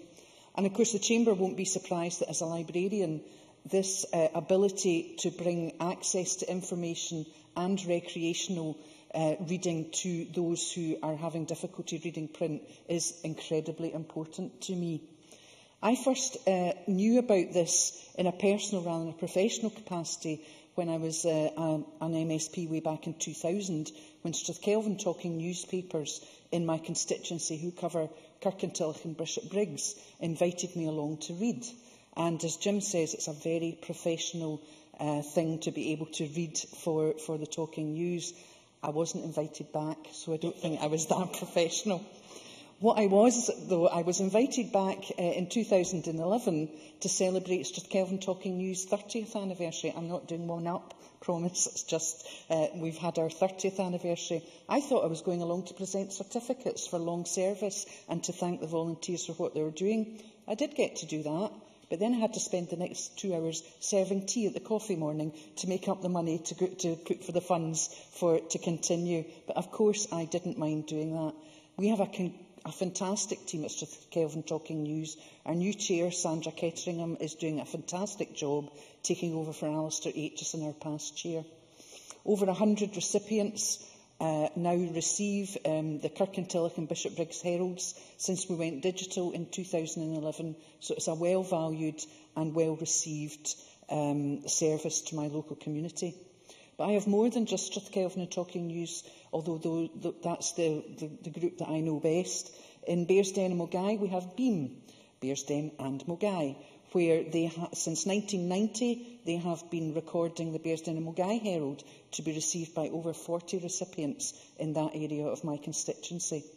And of course, I've spoken before in the Chamber about Q and Review, based in Bishopbriggs in my constituency, established by a young man when he was still at school in 1982. It became a company in 1991, and now over 5,000 people across the UK receive audio tapes, audio digitised, the various, what do they call them, boom boxes? Is that the right term? Over 5,000 people across the UK who are visually impaired benefit from this company in my constituency. So I'd like to finish by again thanking Jim, congratulating Lothian Sound and adding my voice to the fact that this is such an important resource that we all have to do as much as we can to support. Thank you. Thank you. Can I now invite the Minister to wind up the debate? Michael Matheson, you have 7 minutes. Thank you, Presiding Officer. Can I, like others, offer my congratulations to Jim Eadie in securing time for this important members' debate, and to add my congratulations to Lothian Sound Talking Newspapers on reaching their 25th anniversary. I'm sure members would recognise that services such as Lothian Sound can only be as strong and as successful as its volunteers and those who work there. And I would like to offer my congratulations to all of those workers, volunteers and those who have supported Lothian Sound over the last 25 years, and some of them have been able to join us here this evening. The world has clearly moved on at a very rapid pace since Lothian Sound was started in 1988, and that can be seen from the way in which people who listen to newspapers listen to them today. In 1988, tapes were sent to users of the service in the way that Jim Eadie mentioned. However, some 20 years later, it was compact discs which were being sent out to them. However, as any good organisation should do, it should listen very closely to its service users, and they have continued to provide, through Lothian Sound, a tape version of news, but in a better quality through a digital recording. In the world of eye care and vision loss, technology has also rapidly advanced since 1988. New eye care technology and new eye care techniques mean that people who may have experienced sight loss in 1988 can keep their sight longer. Though all of this advancement in technology and these different techniques throughout that period, Lothian Sound have continued to thrive and increase their listeners by more than 10 times the original number. People with sight loss at times can feel isolated and withdrawn. Whilst they can listen to the national and international news on TV or on the radio, they can't always get the same level of detail in local news. Lothian Sound exists to allow people with a sight loss to keep up to date with their local news, the news that happens in their communities, outside their doors and in their local streets. Over the past few years as a government, we have been working closely with organisations that represent people with sensory impairment to improve the lives of these people. And since 2009, the government has provided funding to pilot a number of sensory impairment one-stop shops across the country, from the Western Isles to the Borders and from Murray to Dumfries and Galloway. I've had the opportunity to visit some of these one-stop shops and seen the work that takes place locally. And like local services, like Lothian Sound, they provide the one-stop shop that's about providing local services appropriate to the local population's needs. The local services may be started from nothing, as I saw in Stornoway, to reaching out to the black and ethnic minority communities, as explained to me in Glasgow, or a service where people who had previously felt isolated and lonely can meet and discuss what is important to them, as I experienced in Gala Shields. Like Lothian Sound, these one-stop shops are about providing for local people services and support that means something to them and continues to involve these individuals in their local community. However, that's not just where government investment ends. The government has also provided funding to the development of the first lip-reading tutors course to be held in Scotland for over 7 years. And this course was oversubscribed, and we've already identified students to begin the second course later this year, again funded by the government. And I've also recently approved funding to provide training to frontline staff within local authorities to allow them to improve their skills in providing rehabilitation services to people with hearing, vision and dual sensory loss.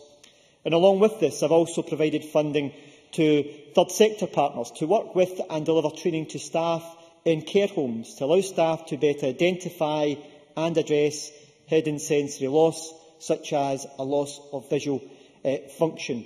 That in itself would allow them to then make contact with organisations such as Lothian Sound to make use of their services. And of course, the Government will also shortly issue the Scottish Sensory Impairment Strategy for consultation, a strategy which will look to improve and make more appropriate use of sensory services and how they are delivered in Scotland. It's a strategy which will take individuals right through from childhood into adult services. And it's important we use this opportunity to make sure that we build on the progress that's been made, but to continue to deliver the best possible services for those who may have a sensory loss. Presiding Officer, can I draw my remarks to a close by again offering my congratulations to Lothian Sound. Passing on some 25 years' worth of news, information and a sense of community is a great achievement. Lothian Sound is a great example of a small local organisation that represents and supports its local community. And I'm delighted to hear about the benefit that many individuals over the years have benefited from this service in the way in which MSPs recognise the real value of Lothian Sound as a key part of the Lothian community. Thank you, Minister. That concludes Jim Eadie's debate on Lothian Sound Talking newspaper, and I now close this meeting of Parliament.